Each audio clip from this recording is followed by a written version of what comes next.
ออกภาษาบ่หรืออันนี้ส่งกฐินนี่แหละครับครับแล้วก็เหมาะสม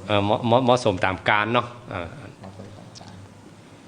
ศรัทธาบางคนเพิ่นอาจจะอธิษฐานนะอธิษฐานว่าชุดภาษานี่ทำอย่างห้องเนี่ยออกภาษามาก็บรรลือสีหนาดละได้ทำอย่างมาห้องก็อธิษฐานใจว่าสำเร็จละ90 วันเนี่ยครับถ้าอาจารย์ได้อธิษฐานอย่างพิเศษฟังว่าก็บ่มีอย่างพิเศษปีนี้บ่มีอย่างพิเศษนอกจากจะอธิษฐานภาษาแล้วเนี่ยก็ทำปกติบ่มีพิเศษเนาะก็เตื้อครับก็บ่มีพิเศษอะไรอย่างอธิษฐานพิเศษอาจารย์ท่านพระครูนะครับบ่มียังมียังปกติ แต่ได้ยินศรัทธาบางคนนะอธิษฐานว่าจะสวดธรรมจักรทุกวันเนี่ยอย่างน้อย24 ชั่วโมงถึงได้จบหนึ่งบอกว่าเช้าสายบ่ายเย็นบอกเขาละอีกก็มีบางคนบอกว่าจะถือศีล 5บางคนจะถืออุโบสถศีลเนี่ยบางคนว่าจะเข้าวัดตลอดเนี่ยมีเหมือนกันแค่ถามอาจารย์หน่อยเรื่องอันนี้ส่งธรรมจักรนี่เปิ้นยังได้ไม่นิยมสวดอาจารย์พอมีอย่างไรกันหลายๆที่นิยมเขาก็สวดเหมือนกันนะวันนั้นไปที่เขาไปขนหินขนทรายเนาะวันที่ใดๆก็วันนั้น19ที่ดอยนางแก้ววันนั้นลืมไปแล้วน่าจะเป็นที่19เนาะก็ท่านอาจารย์ท่านพระครูก็สวดธรรมจักรมีผมมีท่านอาจารย์เริ่มเนาะแล้วท่านแหมท่านนั้นก็พลอยกับพระครูน่ะที่มานั่งสวดเถอะเขาหลายจบสถานญาติโยมก็ขนหินขนทรายไปอันนี้ก็ถามว่าที่หลายที่แม้แต่โยมก่อนนิยมพระสงฆ์ก็ต้องสวดประจำอยู่แล้วนะครับธรรมจักรมันเป็นจะได้พอที่ไปที่มาพระอาจารย์โบราณพวกแบบฝอยท่วมดั่งจ้างเลยนะมีหั่นมดเอกอะฝอยมันอย่าได้อะฝอยท่วมหลังช้างเขาใจฝอยก็หมายเขาว่าขยายความไว้จะไปห้อมไหนก็ได้มดเนี่ยอันนี้ส่งไปยังไงโอ้จุดท่วมหลังจ้างก็ยังมาเสี่ยงฝอยท่วมหลังจ้างกันคนโบราณฝอยท่วมหลังจ้างก็ยังมาเสี่ยงเนี่ยอันนี้ส่งมากมายมีสรรพคุณเนาะคุณประโยชน์อะไรอย่างเยอะแยะนะหมดตั้งแต่เรื่องตามเรื่องศีลเรื่องภาวนาเรื่องการเกิดแก่เจ็บตายในวัฏสงสารนี่เนาะทั้งประโยชน์ตนประโยชน์ท่านประโยชน์ปัจจุบันประโยชน์ไปหน้าประโยชน์อย่างยิ่งถึงกับไปตัวพระพุทธเจ้าได้เลยการทำกันนี้การแลกรวมกับท่านหมดเป็นการแลกที่พระพุทธเจ้าทรงแสดงหลังจากที่ตรัสรู้ที่ว่าเป็นกิจจลักษณะเนาะเป็นกิจจลักษณะครับคือกับปัญจวัคคีย์ทั้ง5ที่จริงธรรมะของพระองค์จะรวบรวมอยู่ในธรรมจักรก็ได้นะสมบูรณ์บริบูรณ์ท่านหมดอะเอกอะครับแต่ว่ามีด้วยเหตุว่าบุคคลเนี่ยสถานที่บารมีของแต่ละคนสร้างมามันเหมือนกันหรอกก็อันนั้นก็ข้อแม่ไปข้อแม่จากรวมๆคือข้อแม่จากธรรมจักรไปนั่นแหละแต่ว่าก็มีแต้มกันเนาะจะเอาธรรมจักรสรุปเลยข้อเดียวกับพระเจ้านะครับก็อันพ่อบารมีแต่ละคนมันเหมือนกันนะพระองค์ก็เลยเทศไปตามสถานที่ไปตามบารมีไปตามบุคคลไปแต่ถ้ารวบรวมแล้วข้อใหญ่ก็คืออยู่ที่ธรรมจักรเป็นอริยสัจใหญ่ครับจะแตกแขนงไปจะว่าเป็นฝอยท่วมดั่งจ้างไปประโยชน์ปัจจุบันก็มีโลกหน้าก็มีประโยชน์อย่างยิ่งถึงกับขั้นไปพระนิพพานก็มีให้เลือกได้ระดับใดดังนั้นได้หันรูปที่คนจังสร้างเป็นรูปลักษณะขันธ์มุคงจักรของพระพุทธบริษัท4ทั้งนักบวชและก็คฤหัสถ์ญาติโยมอุบาสกอุบาสิกาทุกเจ้าท่านเนรแม่ชีอุบาสกอุบาสิกาต่างๆนี่เนาะได้หันเพื่อสร้างรูปลักษณะแบบนั้นเนาะนำปลาไปการคงจักร1 ล้อประสูพันธุ์บ้านอาจารย์ว่ากงจักรนี่มีกี่ซี่มันมีหลายอันกันนะ8ก็ว่า12แล้วแต่ความหมายล่ะแล้วแต่ความหมายจะเอา8ซี่ก็ได้เอา12ซี่ก็ได้บะมี16ซี่ก็ได้16ซี่ก็ได้เอาแวไม่นี่หน่อย16ซี่อาจารย์สร้างพระธาตุ16ยอด16 7ถึงองค์ใหญ่อันนี้เป็นยานกันยานของพระพุทธเจ้าครับเล่าไปเล่าเขามาตัวก้อนเรื่องนี้ต้องยกให้อาจารย์ผมก็กระหารได้ยินพระอาจารย์นะว่าโอ้ท่านแปลงพระธาตุมันมีอยู่17ยอดนี่มีความหมายหรออย่างนี่เศร้ากับยานอย่างที่จะเข้าสู่นิพพานของพระพุทธเจ้านะมีอย่างพ้องมีหลายความหมายว่าวิปัสสนาญาณ16ก็มีนะอ๋อครับไอ้อย่างหนึ่งพ พรหมรูปประพรหม16จันทร์อีกก็มีนะแล้วก็อุปกิเลส16ข้อความเศร้าหมองของจิตนะถ้าได้สร้างพระธาตุปูจาแล้วความเศร้าหมอง16อย่างนี้จะมาลายหายไปแต่ละหยอดจะกำจัดไปแต่ละอันครับมีอยู่3หมวดนี่เองที่ไปที่มามีมันจะว่าเปิ้นแปลงเอางามเนาะจะว่าแปลงเอางามเอาเปิงบ่ได้แสดงว่าแล้วก็ยังธรรมจักรที่เขาว่ากันเนี่ยอันนั้นเป็นจากกรเข้าภาษานะครับอธิษฐานกันอย่างที่ว่าบางคนจะสวดธรรมจักรกันไว้สวดปูจาเอาครั้งก็มีนะครับอย่างเช่นว่าครั้งว่ามันแป้หมดเดียวธรรมจักรพระองค์อัปปฏิวัติยังแปลว่าหมุนไปตั้งนั่งปี้ขึ้นมาได้คือใครไปสามารถที่จะแย่งคำสอนของพระองค์ได้กันพระองค์ตัดอริยสัจขึ้นมาแล้วแม้แต่มนุษย์โลกตั้งแต่พราหมณ์อินพรหมทั้งหลายบ่มีภัยได้ที่มาแย่งคำสอนของพระองค์เมื่อธรรมจักรของพระองค์มาเกิดขึ้นแล้วในโลกหมุนไปดังหน้าเพราะนั้นคนโบราณบอกว่าคนไหนจะใส่จะแปลงกันเนี่ยมันมาโดนธรรมจักรหมุนไปมันทับมันแหลกหมดอ่ะมันเข้าหามาได้มันมาคนโบราณก็จะถือแบบขังนี้ก็มีนะอัปปฏิวัติยังมันไปดังหน้ามันปี้ขึ้นมาได้อ่ะเพราะนั้นถ้าคนไหนสวดธรรมจักรคนว่ามันเหมือนกับกาสะต้อนมันจะปี้คืนไปหาคนที่ทำเพราะมันธรรมจักรของพระองค์มันหมุนมันคืนมาได้อ่ะไปมันแหลกหมดอ่ะสัจจะของพระองค์ตั้งไว้ในโลกเองอ่ะเทวดาอินพรหมมารพรหมทั้งหลายอัปปฏิวัติยังหมุนปี้คืนมาได้ห้องก็ว่าถ้าเอาส่วนนี้ลาภสักการะหรือว่าความมีโชคไม่ลาภเกิดขึ้นตลอดนี่นะแล้วก็ยศถาบรรดาศักดิ์ธรรมจักรนี่สวดเพราะว่าอยากจะได้ยศถาบรรดาศักดิ์ให้สวดธรรมจักรจากผีเทวดาอินพรหมเนี่ยฮักให้สวดมหาสมัยมันแต่มหาสมัยผมสวดไปได้นะยาวการจะได้การหนังสือเนาะ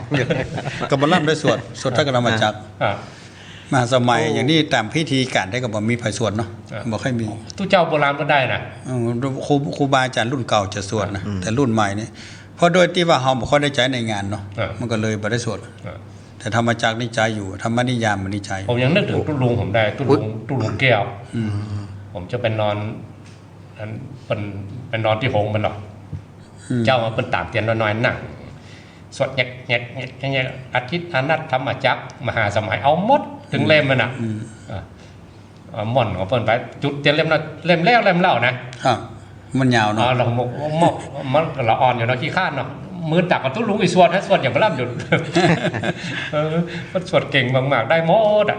นะทุกเจ้าโบราณเพิ่นเก่งอ่ะนะเพิ่นเก่งกันว่าอันนั้นมันสวดตลอดอย่างพ่ออุ้ยแม่อุ้ยพ่ออุ้ยแม่อุ้ยพ่อน้อยพ่อหนานสมัยแต่ก่อนนะเพิ่นอยากไหว้ละสู่เขาได้เฮียนน้อยอยู่นี่นะสมัยแต่ก่อนอุ้ยเขาเฮียนนี่ตั้งแต่ทำวัดเจ้าทำวัดเย็น7ตำนาน12ตำนานธรรมจักรมหาสมัยหรือไหว้ล้วนเลยนะไปจบถึงพุ่นน่ะนี่นะ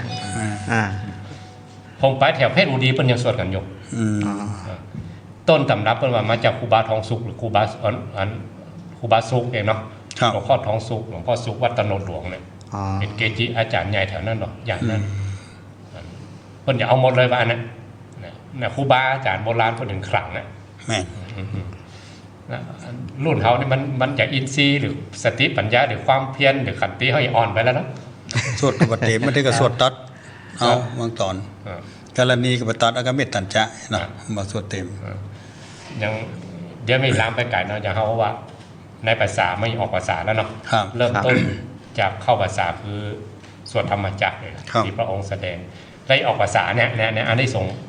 จะออกภาษานี่ละเป็นงานกฐินอาจารย์แต่ละตัวว่ากันนะว่าเขาว่ากันไปทางไหนออกภาษาเนี่ยมีงานอย่างไรงานมันออกภาษามันถึงมีงานเปลอะ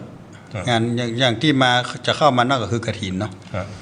กฐินนี่จะเป็นงานที่หลังจากออกภาษานี่ทุกเจ้าจะต้องจะเป็นที่สนทนากันหลังงานกฐินแล้วก็เป็นว่าช่วงเดือนแรกนี่จะไปไหนแต่ก็บ่ค่อยได้เตื้อเพราะว่าต้องกฐินเนาะถ้าฮับกฐินวัดตัวเก่าแล้วกับวัดเปิ้นหาเหมาะเพราะประเดี๋ยวทุกเจ้าแต่ละวัดมันหลายมันก็ต้องเวียนกันไปว่าผมอ่ะโยมก็มาจองกันนะผมว่าอันโยมบอกว่าบัดต้องไปบอกบุญไผ่นักเนาะเขาอีดูขอเนาะโควิดมันมาเนี่ยมันกระเทือนกันหมดนะตามกำลังศรัทธานะถ้าได้ก็ต้านเนาะแล้วก็จริงๆเขาอยากได้ปัจจัยเข้าวัดเข้าวาเหมือนกันนะเป็นของวัดของวาเหมือนกันแต่ว่ามันมีแต่เหมือนกันนะครับก็อีดูศรัทธา แม่น แต่ก็อินดูศรัทธาแต่เขามาคิดพอการทำบุญเท่าที่ผ่านมาเนี่ยมันก็เหมือนเก่าเฮ้ยบางทีนักเหลือเก่าแต่ว่าถึงว่ามันเปอร์เซ็นต์อาจจะได้ปัจจัยน้อยลง แต่คนก็ทำอยู่เพิ่นก็บ่ได้โจมอ่ะเนาะสมมติว่าหอมร้อยอาจจะลดลง50หรือ20เพิ่นก็ทำอยู่ครับแต่ถ้าบ่ทำเลยเพิ่นก็บ่ยอมกันได้เนาะบางวัดเพิ่นเคยทำ ถ้าคนที่เปิดเคยทำก็ทำจนเคยชินอ่ะแต่ปกติถ้ามันได้ทำมันเหมือนอย่างกินข้าวไม่ได้กินน้ำประมาณนั้นน่ะอันนั้นจะอย่างได้ก็แล้วแต่เนาะจะมีวิกฤตเหตุการณ์อะไรอย่างต่างๆของบ้านของเมืองของโลกก็ตามเถอะเมื่อถึงเวลากาลในการตานเนี่ยพวกก็จะตานกันสังเกตพ่อหลายๆงานนะอย่างงานเข้าภาษางานออกภาษาเดือน12 ปีนี่ก็ดีที่ผ่านมานี่ก็ดีเนาะเขาจะลดจำนวนตานของบ่ลดตานเหมือนเดิมมันน้ำเหมือนเก่าตั้งกับข้าวขันน้ำเหมือนเดิมซึ่งมันเป็นฮีตเป็นหวยเขาไปละดังนั้นการที่จะทำบุญจะบรรลุฮีตแต่ว่าจะนักจะน้อยอย่างที่ท่านครูกริยานั้นประมวลว่าก็แล้วแต่ความเหมาะสมถ้าว่าเขาแยกด้วยความตั้งใจโดยที่เขาบอกหวังว่าเขาจะได้นักได้น้อยเนี่ยมันก็จะเป็นสิ่งที่จะทำเขาสบายใจคนที่ทำสบายใจแล้วก็ไม่ได้ทิ้งฮีตทิ้งหอยทิ้งตับแบบโบราณเนาะประเพณีการตันต่างๆอย่างการตันกฐินการทำบุญของเจ้าพุทธที่เปิ้นศรัทธาแต่เข้าไปมันเป็นความรับผิดชอบอาจารย์มันไม่ใช่แค่ว่าทำก็ได้มาทำก็ได้แล้วหมายถึงว่าปีนี้ตู้เจ้ามาทำปีนี้เปิ้นจะกึดหาระยะว่าคือเหมือนกับครอบครัวด้วยกันที่ว่ามันจะขาดเหลือก็มันจะอย่างเปิ้นจะเข้าใจปานนั้นอย่างวันศีลวันธรรมมาสังเกตว่าคนที่เปิ้นไปดูแลเนาะเปิ้นก็อยู่ประจำเปิ้นก็จะต้องประจำเหมือนกับว่ามันจะขาดความรับผิดชอบไปแล้วถ้าทำไปเนาะแล้วทุกเจ้าไปได้กินอย่างเงี้ยมันจะขึ้นประมาณเนี้ยมันก็ต้องถ้าคนอื่นนั่นมาใครจะเข้าไปชอบคนที่เป็นเจ้าพูดแต่ที่ปลูกฝังนี่เพิ่นจะมีความรับผิดชอบเลยเป็นชีวิตจิตใจของเพิ่นในการที่จะทำหน้าที่ในการบำรุงพระศาสนาคือทำเป็นนิจสิ่งจนเป็นอย่างที่ว่านะถ้าว่าไม่ได้ทำมันเหมือนมันขาดอย่างไปในชีวิตในวันนั้นเนี่ยมันผู้เบื้องต้นคิดนะว่าธรรมจักรนี่เขาหมุนด้วยกันภิกษุณีอุบาสกอุบาสิกาถ้าเทียบธรรมจักรเป็นธรรมะก็ได้นะเป็นพุทธศาสนาอีกก็ได้เขาช่วยกันก้ำจูกันเนี่ยก้ำกันจูศาสนานี่อยู่ได้กับพ่อพุทธบริษัทจะเสื่อมได้กับพุทธบริษัทเนี่ยนะถ้าถามว่าถ้าก็มีก็ว่าถ้าสัญลักษณ์ว่าความจะเสื่อมสูญศาสนาอันใดมันจะเสื่อมไปก่อนที่ว่ามันจะทำให้สอบแล้วเนอะว่าศาสนาไปบรรอดถ้า4 เสาองค์ของศาสนานี่มี3ตัวปริยัติปฏิบัติปฏิเวทเนี่ย3อย่างอันแรกนี่ปฏิเวทจะเสื่อมก่อนปฏิเวทคือผลของปฏิบัติเนี่ยเพราะว่าอินทรีย์หรือขันติหรือความอดทนหรืออย่างต่างๆเนี่ยมันจะลดหย่อนลงไปจะเข้าถึงปฏิเวทนี่ยากเลยก็เอาหมอกปฏิบัติกันนะเอาหมอกเป็นเชื่อเป็นปัจจัยอันนี้แสดงว่าถ้าขึ้นต้นเขาว่าถ้าเป็นเชื่อเป็นปัจจัยแสดงว่าเริ่มปฏิเวทเริ่มเสื่อมละเป็นสัญญาณละเอาเป็นว่าอาจารย์คัมภีร์ใบลานเปล่าอันนั้นอย่าเหลือแค่ปริยัติละเฮียนเอาความรู้เฮียนเอาบ้างเฮียนเอาตำแหน่งเฮียนเอาหู้แล้วก็บัดถึงขั้นปฏิบัติที่จริงต้องถึงองค์ถึงครบถึง3อย่างเนี่ยถึงจะสมบูรณ์เนี่ยครับนั้นจะเสื่อมตั้งแต่ปฏิเวทมาปฏิเวทเสื่อมกับปฏิบัติเสื่อมปฏิบัติเสื่อมกับปริยัติเสื่อมถ้าปริยัติหมดก็หมดศาสนาผมพอมุมกลับผมถ้ามุมกลับในลักษณะว่าปริยัติมันจะค่อยๆหายไปก่อนเฮียนเลยนะการเฮียนนี่อย่างสมัยก่อนเพิ่นเฮียนเพิ่นท่องกันนะทั้งทำตรีทั้งทำโทต้องท่องลักได้เนี่ยต้องท่องก็ท่องถ้าถือเวลาที่ก่อนที่จะเฮียนเนี่ยเพิ่นจะให้นักเรียนไปท่องเป็นหน้าอาจารย์ให้ก่อนนี่นะท่องลักนี่แล้วก็จะสอนเรื่องนั้นครูบาจะไปสอนเรื่องนั้นไปท่องมาก่อนวันนั้นวันนี้จะมาเฮียนแล้วเนิ่นนะช่วงกลางภาษาปรากฏว่าเดี๋ยวนี้มาได้ท่องละเริ่มเสื่อมแล้วคนก็บ่ค่อยเฮียนกันละบางทีเฮียนกันบ่ค่อยเอาแต่ถึงเวลาสอบเรื่องเป็นพิธีนั่นแหละสอบเป็นพิธีแล้วก็ไม่ได้ใส่ใจแต่การปฏิบัติก็เริ่มย่อหย่อนลงไปสมัยก่อนพวกก็ปฏิบัติกันอยู่ครูบาอาจารย์อย่างหันสังเกตได้ง่ายเนาะสังเกตได้ง่ายศรัทธาญาติโยมทั้งหลายเนี่ยจะให้ความเคารพนับถือแม้แต่ผ้าเหลืองเหี้ยต่างๆก็ดีเนี่ยเก๋ไปปัดหัวปัดหาวประขู่ประโคมข้ามเนี่ย ใบไม้สลีก็อย่างการนี่ที่เป็นถือว่าเป็นไม้มงคลนี่ก็ดีนะเป็นไม้ที่เกี่ยวกับพุทธศาสนาของพระเจ้าก็ดีนะมันจะไปเหยียบไปย่ำในการนี่ก็พยายามในการที่จะหลีกเลี่ยง ตัดกับบตัดเนาะบตัดกิ่งไม้สลีมหาโพธิ์นี่นะแล้วเดี๋ยวนี้มันเป็นลักษณะว่ามันเริ่มทุกเจ้าต้องเว้นสาชาวบ้านมันจะโจรเอาเลยมันจะโจรนะอย่างที่ว่านะตุลุงทองมันอ้วนเนาะเมื่อก่อนว่าโอ้เงาทุกเจ้าก็ยังมาปุ่นจะไปย่ำไปเหยียบไปข้ามเนี่ยเดี๋ยวนี้ไม่แต่ตัวของทุกเจ้าปุ่นจะโจรนะยิ่งได้หันคลิปตัววอมสื่อสำเน็ตของสมไปมาแล้วโอ้นาวิตกของผมว่าเพราะอย่างเพราะหนึ่งทุกเจ้าปริยัติเสื่อมปฏิบัติเสื่อมมันต้องถามหาปฏิเวทละนี่ผมมองมุมนี้นะก็ผมจะว่าขัดแย้งกันนะครับเขาว่ามันก็ไปตัวกันนั่นแหละอันนั้นอันหนึ่งเสื่อมกับอันหนึ่งเสื่อมมันทำศีลสมาธิปัญญานั่นแหละเนาะมันศีลสมาธิสติแหละมันก็ไปตัวกันอันที่หลวงพ่อครูว่าเหมือนกันนะว่าสมัยก่อนครูบาต่ำเตียนท่องสวดท่องดำเลยเนี่ยโอ้เขาเข่งท่องเหี้ยหอเด้อมันมีข้ออ้างนะเนี่ยเพราะว่าทุกวัดแม้แต่ละอ่อนเน้นบทขึ้นมาจนจบม.6มันส้มได้นะสวดก็ได้เต้นก็ได้เพราะว่าเ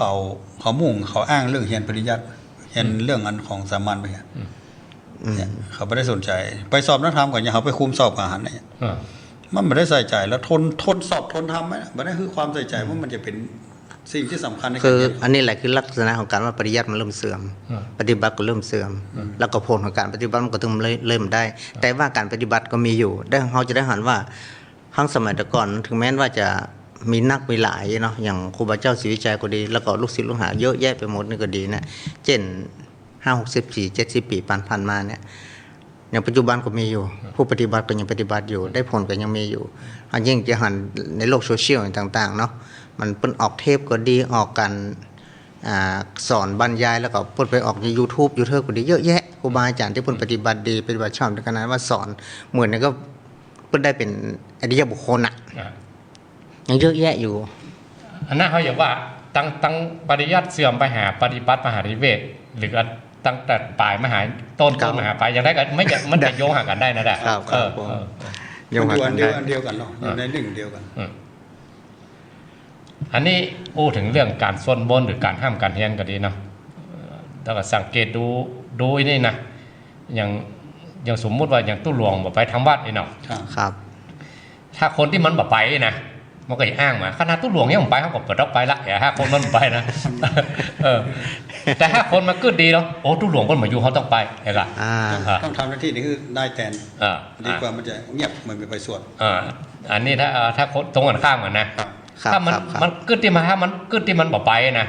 ถ้าตู้หลวงมาอยู่เขาต้องไปเขาไม่ต้องไปแล้วคนนี้มาทำวันนี้ถ้าเป็นพันเห็นเนาะวันที่ตู้หลวงอยู่สบายถ้าตู้หลวงอยู่ตู้หลวงทำไปแล้วเขาก็ต้องทำก็ได้มันอ้างไงหรอถ้าคนมันหมายยากนะแต่ถ้าคนที่เปิดกว่ากึศจะทำเนี่ยถ้าตู้หลวงอยู่เพราะคณะตู้หลวงก็ยังไปเขาต้องไปถ้าตู้หลวงมาอยู่ตู้หลวงก็มาอยู่เขาต้องทำหน้าที่แทนมันอย่างนั้นมันก็ได้อยู่ไปของอย่างนี้มันดูสิเหมือนว่ามันต้องมีเชื้อครับเนาะมันต้องมีเชื้อในตัวสำนึกจิตสำนึกนั่นแหละสำนึกดีอย่างสังคมดีว่ามันต้องมีในตัวมันต้องออกจากจิตจากใจจิตใต้สำนึกของเพิ่นนะถ้าว่ามันมีก็เหี้ยวเด้อเพิ่นจะทำกูก็ไปเพิ่นทำกูก็ทำไปอย่างนี้นะมันจะเป็นมันออกจากจิตสำนึกหรือว่าที่ความรับผิดชอบมันต้องออกมาจากจิตจากใจจริงๆแต่อันอย่างคนเคยทำงานเนาะว่าทางโลกทางธรรมถึงแม้เขามาเป็นทุเจ้าเนาะแล้ววันหนึ่งมันต้องทำวันนี้เท่าผมรู้สึกว่าวันนี้เขาไม่ได้ยากอย่างการที่มันเป็นนี่สักหน่อยมันคงรู้สึกว่ามันเสียเวลาแล้วหนึ่งต้องทำแล้วถ้าคนอื่นมันก็ถ้ามันมีสำเร็จก็นอนกินนี่พอที่พี่แอมมันก็เพลินไปเป็นวันสบายมันก็เฮามันกับคิดอันนะวันนี้มันต้องได้ทำในสิ่งอย่างก้าไม่อันนี้เวลาจะขว้างประวันแล้วหนึ่งอันนี้ขออู้อย่างแตนกับมันศรัทธาญาติโยมก่อนเนาะบางคนที่ฟังรายการที่ยุของครูบาอาจารย์ก็ดีเนาะผมว่าขึ้นได้ก็ตามด้วยถ้าว่าวันนี้มันได้ฟังม่วนเนี่ยดึงโทรจึงโทรมาหรอเหมือนว่านอนบัดลับเหมือนเหมือนโอ้งุนงิดเนี่ยบางคนคนเฒ่าคนแก่ก็ดีนะมันเหมือนมันอยู่ในสายเลือดประมาณนั้นมันอยู่ในความคิดของเพิ่นถ้าว่าวันนี้มันได้ฟังธรรมะจากครูบาอาจารย์มันเหมือนว่าชีวิตนี่มันขาดเนี่ยไปละ มันก็มีโยน น้ำหมอม่วน ย้อนถามข้าเจ้าจะเป็นบาปของท่านยังไงวันหนึ่งเจ้าคือหากัตุเจ้าอย่าง คือได้ดีแล้วครูบาอาจารย์ คือหาวัตถุเจ้าตัวนั้นอันอย่าง อันนี้ต่อกรรมหลวงพ่อสุมาเด้ออากรรมหลวงพ่อจำเนียนปะว่า ครับ รักเคารพบูชา3อย่างคือไปด้วยกัน รักเคารพบูชา และจะเป็นสังฆานุสติ เออผมก็ว่าอันน่ะน่าจะเป็นอย่าง เอ้ย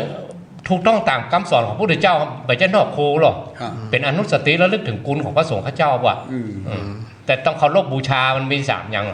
คือต้องไปในทุกห้องมัน อ่า เขาคือบูชาธรรมเปิ้นสอนเปิ้นเทศมาแล้วเขาซื้อฟังแล้วสบายใจ อ่า มันจะเกิดทุกเจ้านั้นทุกอกทุกใจลูกล่ออันนี้มันใจเนาะ พระเจ้าอันหลวงพ่อจำเนียนขอยกกรรมกันเอาเป็นอู้ประจำไหมเพราะรักเคารพบูชา3อย่างเนี่ย ต้องมาพร้อมๆกัน แล้วอย่าเป็นสังฆานุสติอย่างที่เพิ่นว่าการมีเมตตาเนี่ยแต่อย่าเพิ่งประกอบอย่าไปเพิ่งมีตัณหา อย่างสมมติว่าผู้ใหญ่เมตตาเด็กเนาะครูบาอาจารย์เมตตาลูกศิษย์นะซึ่งอย่างข่าวมันจะมีเนาะในโรงเรียนกายอย่างกับครูล่วงละเมิดนี่คือมันจะไปฮื้อเรื่องของราคะหรือว่าตัณหามาแทรกมันจะเสีย มาเคารพบูชามันถ้ามาเคารพบูชามันยกขึ้นเหนือเก้าเหนือหัวแล้วหรอแต่กลายเป็นสังฆานุสติอย่างนี้อนุแปลว่ามันสืบต่อกันนะคำว่าอนุเนี่ยสืบต่อกันสติกับระลึกสืบต่อกันไปติ๊กๆอะยิ่งกว่าทานยิ่งกว่าบุญใดๆถึงหมดนะเป็นถึงขั้นกรรมฐานนะคัดเกาจิตใจเลยอีกอะปัจจัยเนอะอย่างอันถ้ากึดถึงอยากฟังธรรมกึดถึงตู้เจ้าตัวนั้นเตะตัวนี้เตะเนี่ยนะ คือยิ่งถ้าว่าสมมติว่าโยมวันหนึ่งมันต้องฮับอารมณ์ที่บ่ม่วนเนาะมันเป็นสุขตุนวันนี้มีก็เรื่องวุ่นบ้างไปแต่ใจหนึ่งมันแบบถึงทุกเจ้าอะไรอย่างคำสอนของทุกเจ้าเพื่อนสอนเพื่อกำลังใจอันเนยเนาะนี่คือได้ประโยชน์ละประโยชน์จากการฟังจริงๆว่าโอ้ยามที่ขับผ่านยามที่จีนเป็นตู้เขาก็ได้ตัวธรรมะในพูดขึ้นมาโอเค แล้วแต่ละคนนี่ปิ้งมาเหมือนกันนะ ปิ้งอย่างไร ปิ้งคำสอนหรือปิ้งคำสอนของตู้เจ้าแต่ละตนบางตนเนี่ยโอ้ยะเป็นว่าเป็นเล่มก็ยังไม่อ่านเราเป็นเตะดีนะเป็นสอนนี้ก็แต่บางคนเตะประโยคเดียวหรือกรรมเดียวมันสะดุดใจก็มีนะมันเหมือนกันหรอก ที่อาจารย์ว่า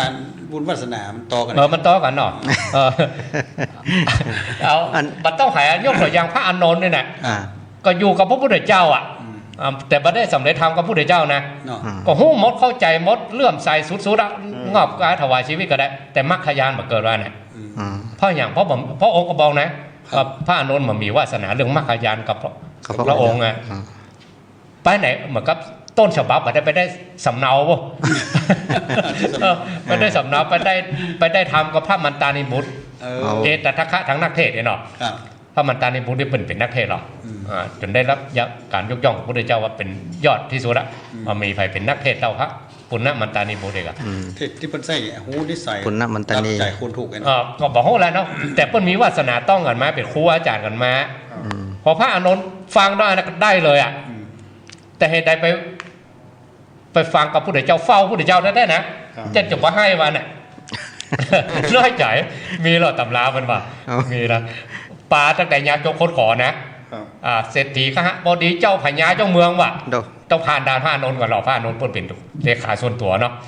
เลขาส่วนตัวแต่ถ้าตามภาษาธรรมก็แปลว่าพุทธอุปถากครับต้องผ่านพระอานนท์ก่อนคนไหนเข้าเฝ้าผู้ใดเจ้าเนี่ย1พระองค์แผ่ขายพยานเฝ้าเองนะเราแผ่ไปเองอันนี้พระองค์ไปหาไปเลยไปหาเองครับ2ต้องผ่านกองงานเลขามีพระมรบุตรเป็นหัวหน้ากองงานเลขาหรอกแจกแจงพัดตั้งหลายหรอกไปนิมนต์ทุกเจ้าตนได้ไปนิมนต์พระพุทธเจ้าต้องผ่านงานเลขาก่อนกองงานเลขาและ3ผ่านพระอานนท์เนี่ยเลขาส่วนตัวของกรรมเลขาส่วนตัวของกรรมเพราะนั้นพระอานนท์นี่เปิ้นฮู้การฮู้เวลาเนาะไผเข้าเฝ้าพระพุทธเจ้าตอนได้เองก็ปาคนทุกชาติมาหมดจัดคิวตั้งแต่เจ้าฟ้ามากษัตริย์เศรษฐีข้าบดีหมดในขณะที่ฟังตลอดปาคนเป็นพระราชกันหมดนั่งเฝ้าอยู่ท่านตลอดนั่งเฝ้าทหารแต่มาได้บ้านก็มันน่าน้อยใจได้เนาะให้เลยแล้วก็จำไว้ด้วยเนาะจำหมดก็ได้หมดเข้าใจหมดฮู้แจ้งหมดแต่มรรคญาณมาเกิดมาก็ไปได้ทำเบื้องต้นมากับพระนักเทศจะสำเร็จทำเกิดอาสวัคยานจริงๆก็ปุ้นตอนพุทธเจ้านิพพานไปแล้วมั้ยวัดได้ต่อหน้าพุทธเจ้าผมทราบนะก็น่าแปลกเนาะอันนี้เขามาประยุกต์เป็นณปัจจุบันเวลาเขาจะสอนคนหรือว่ามันก็ได้ประโยชน์เหมือนกันนะประโยชน์ว่าบางทีเขาอู้ไปคนอาจจะมาเลื่อมใสในคำอู้ของเขานะจะอาจจะปิ้งตัวนั่นตัวใดตัวหนึ่งที่ว่าเปิ้นอู้บล็อกคุกคักก็ดี หรือโอน้อยเดียวอะแต่ทำไมคนถึงปิ้งอะ เข้าใจ เข้าใจอะ อย่างอันนี้เป็นเรื่องจริง ที่คนมายืนยันเนี่ยนะที่มาอู้ให้ฟังเนี่ยนะตั้งแต่ได้ฟังครูบาอาจารย์ตั้งขึ้นวิทยุก็ดีเนี่ยรู้สึกว่าปรับพฤติกรรม หรือว่าปรับอุปนิสัยใจคอของตัวเองให้เย็นลงได้ เยอะคุณว่านะเยอะมากๆจากคนที่เคยมีความ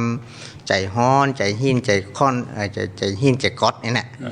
ปากกลายเป็นว่าเป็นคนที่มีค่อนข้างจะมีเหตุผลเพิ่มขึ้นเย็นลงคิดถึงคำสอนบางทีหน่อยงั้นเคี้ยวงั้นกลางกัดเคี้ยวกันกลางอย่างนี้นะเมื่อฟังเอาคำสอนครูบาอาจารย์มันนึกมันอึกอยู่ในใจอ่ะกระตุกใจว่าหยุดได้วะหยุดได้ในพวกอูฟังนะหยุดได้มันเป็นอิ่มเลยน้อยนะถ้าหากว่าเขาเยี่ยเขาทำอย่างเปิ้ลอย่างครูบาอาจารย์สอนว่าถ้าหากว่าเยี่ยทำมันก็ต่อบาปต่อกรรมให้ตัวเองไปแหมหยุดต้องหยุดที่เฮาเนี่ยมันขึ้นได้ยี่คนเดียวประมาณเนี้ยถ้าก่อนนั้นคงถ้าจะเอา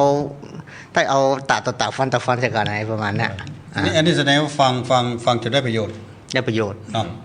สรุปแล้วฟังม่วนอย่างถามคนว่าฟังแล้วม่วนเนี่ย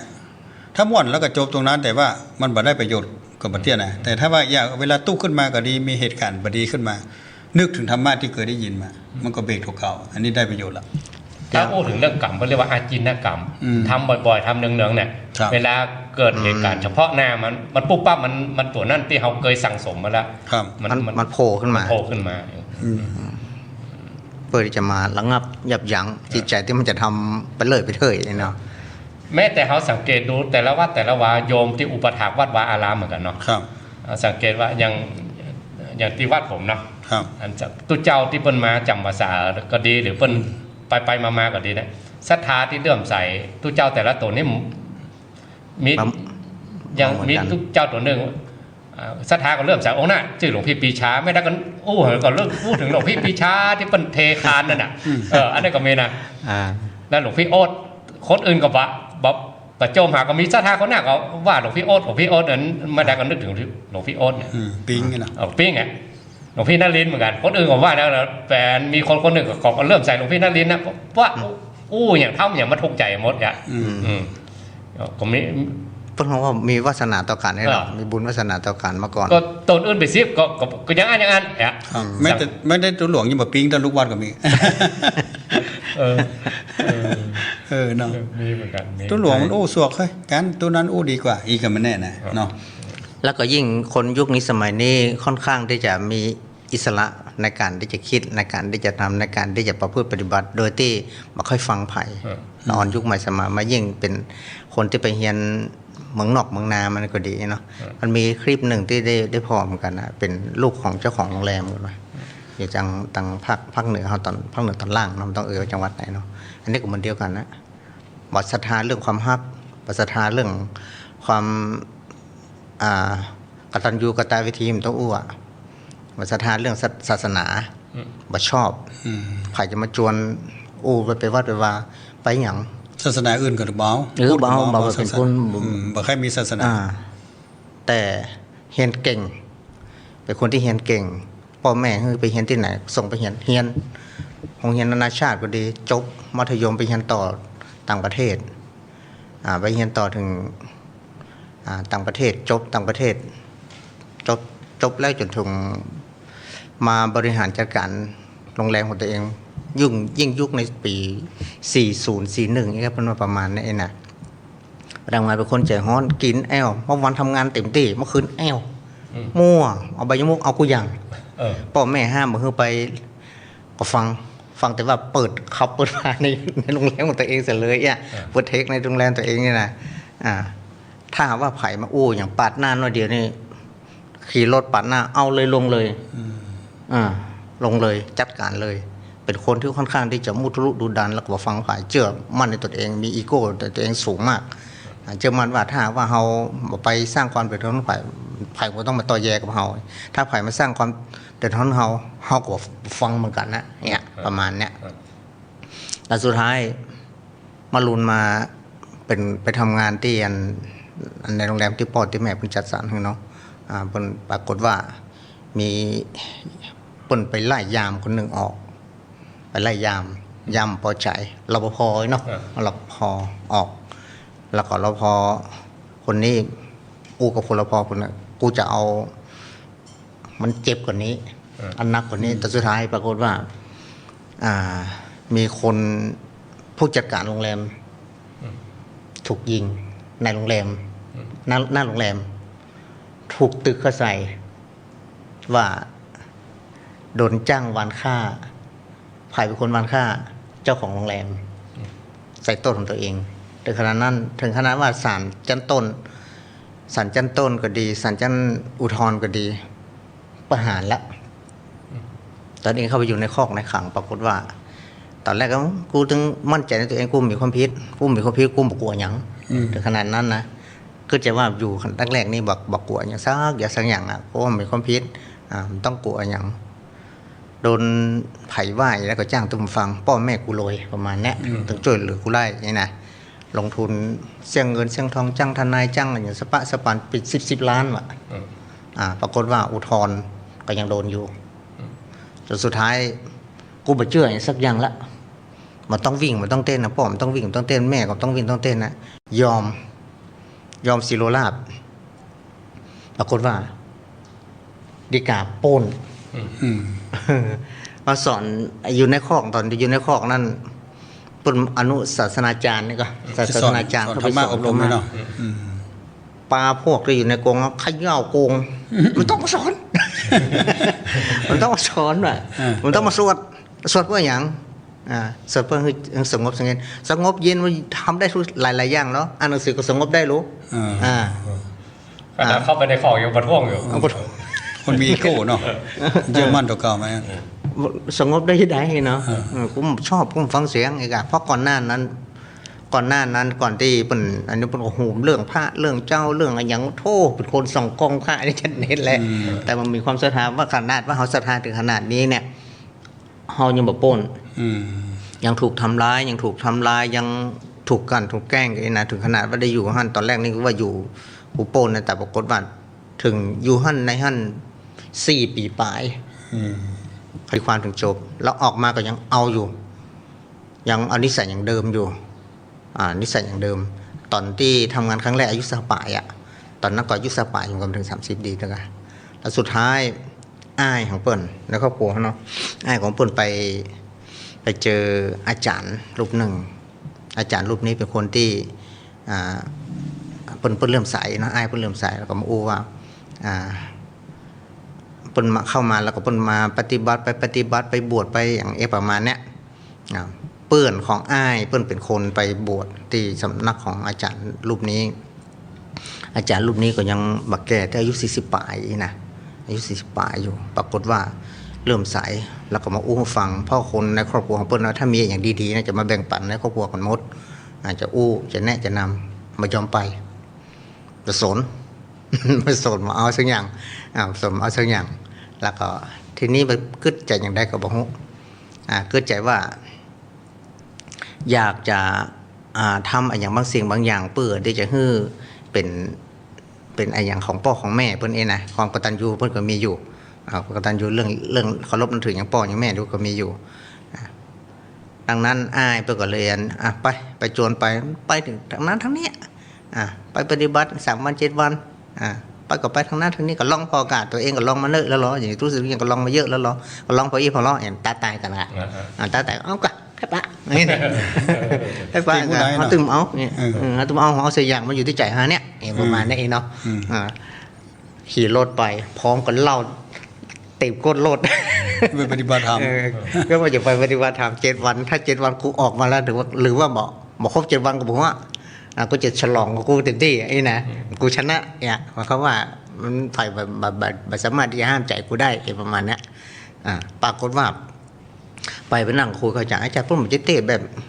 นักโมตัดสะเขาตัวนี้มันว่าอันนี้นะมันว่าอู้แบบซึ่งหน้านี่แหละถ้าหากว่าเพิ่นถามกำหนึ่งว่าถ้าว่าคนอื่นทำกับคุณน่ะคุณจะทำยังไงถ้าเขาทำได้มาเขาเคยตอบไม่อันน่ะเขามาอย่างอี้กูก็จะตอบอย่างอี้แห้งหรือเก่าไรน่ะว่าได้ทำไปกันถ้าเขาทำเราก็ทำให้เขาคือมันกับคนละทำเขาทำคือทอทหารสระอ แต่เขาจะทำทรรม ธรรมะ ปิ้งขึ้นมาทันที พูดคำเดียวเลยนะ พูดคำเดียว ทรม ถ้าเขาว่าทำคือเขาต่อทอทหารสระอำแต่เขาจะเอาทำทรมตอกเข้าไปโอ้จะธรรมดาแล้วนะน่ะเริ่มกึดขึ้นมาเหมือนกับว่าตอนแรกได้บินหลังเต่าไม่เนาะมันโอ้ยปืนมันปีนเข้ามันเหลวพอด้วยเหลวเข้าประมาณเนี่ยเริ่มมีความสนใจแล้วก็ปฏิบัตินั่งปฏิบัติบ่ชอบรับตาจะมึนตาได้ก่อนพระพุทธเจ้าผมจะได้สอนเราในใจมันก็ว่านะพระพุทธเจ้าผมจะได้สอนว่ารับตาภาวนาเหรอมึนก็ได้กะมึนตอกเนี่ยมันแปลกันอยู่แล้วแล้วถ้าว่าเขาเตียวเขาเตียวตั้งหน้าเนี่ยเขาเตียวตั้งหน้าอย่างเดียวเตียวถอยหลังได้ก่อนเนี่ยมันตามใจด้วย อันนี้มันเหมือนกับตัวแป้มันร้องกูยังอ่ะแล้วสุดท้ายมันนั่งอย่างใดกับหูอู้กันไปกันมาทำสุดท้ายโดยที่เปิ้ลจะบังคับเปิ้ลว่านี่สอนธรรมะเนอเปิ้ลบอกว่าคือคุณทำให้คุณหูที่ไหนหูที่ใจ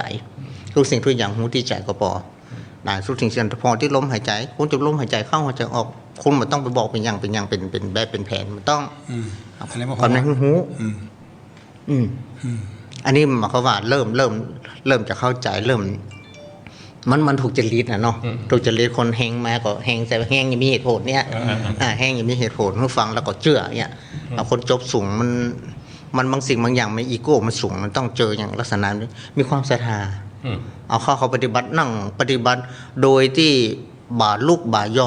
เป็นชั่วโมง2 ชั่วโมงได้จากการที่ว่าได้รับฟังจาก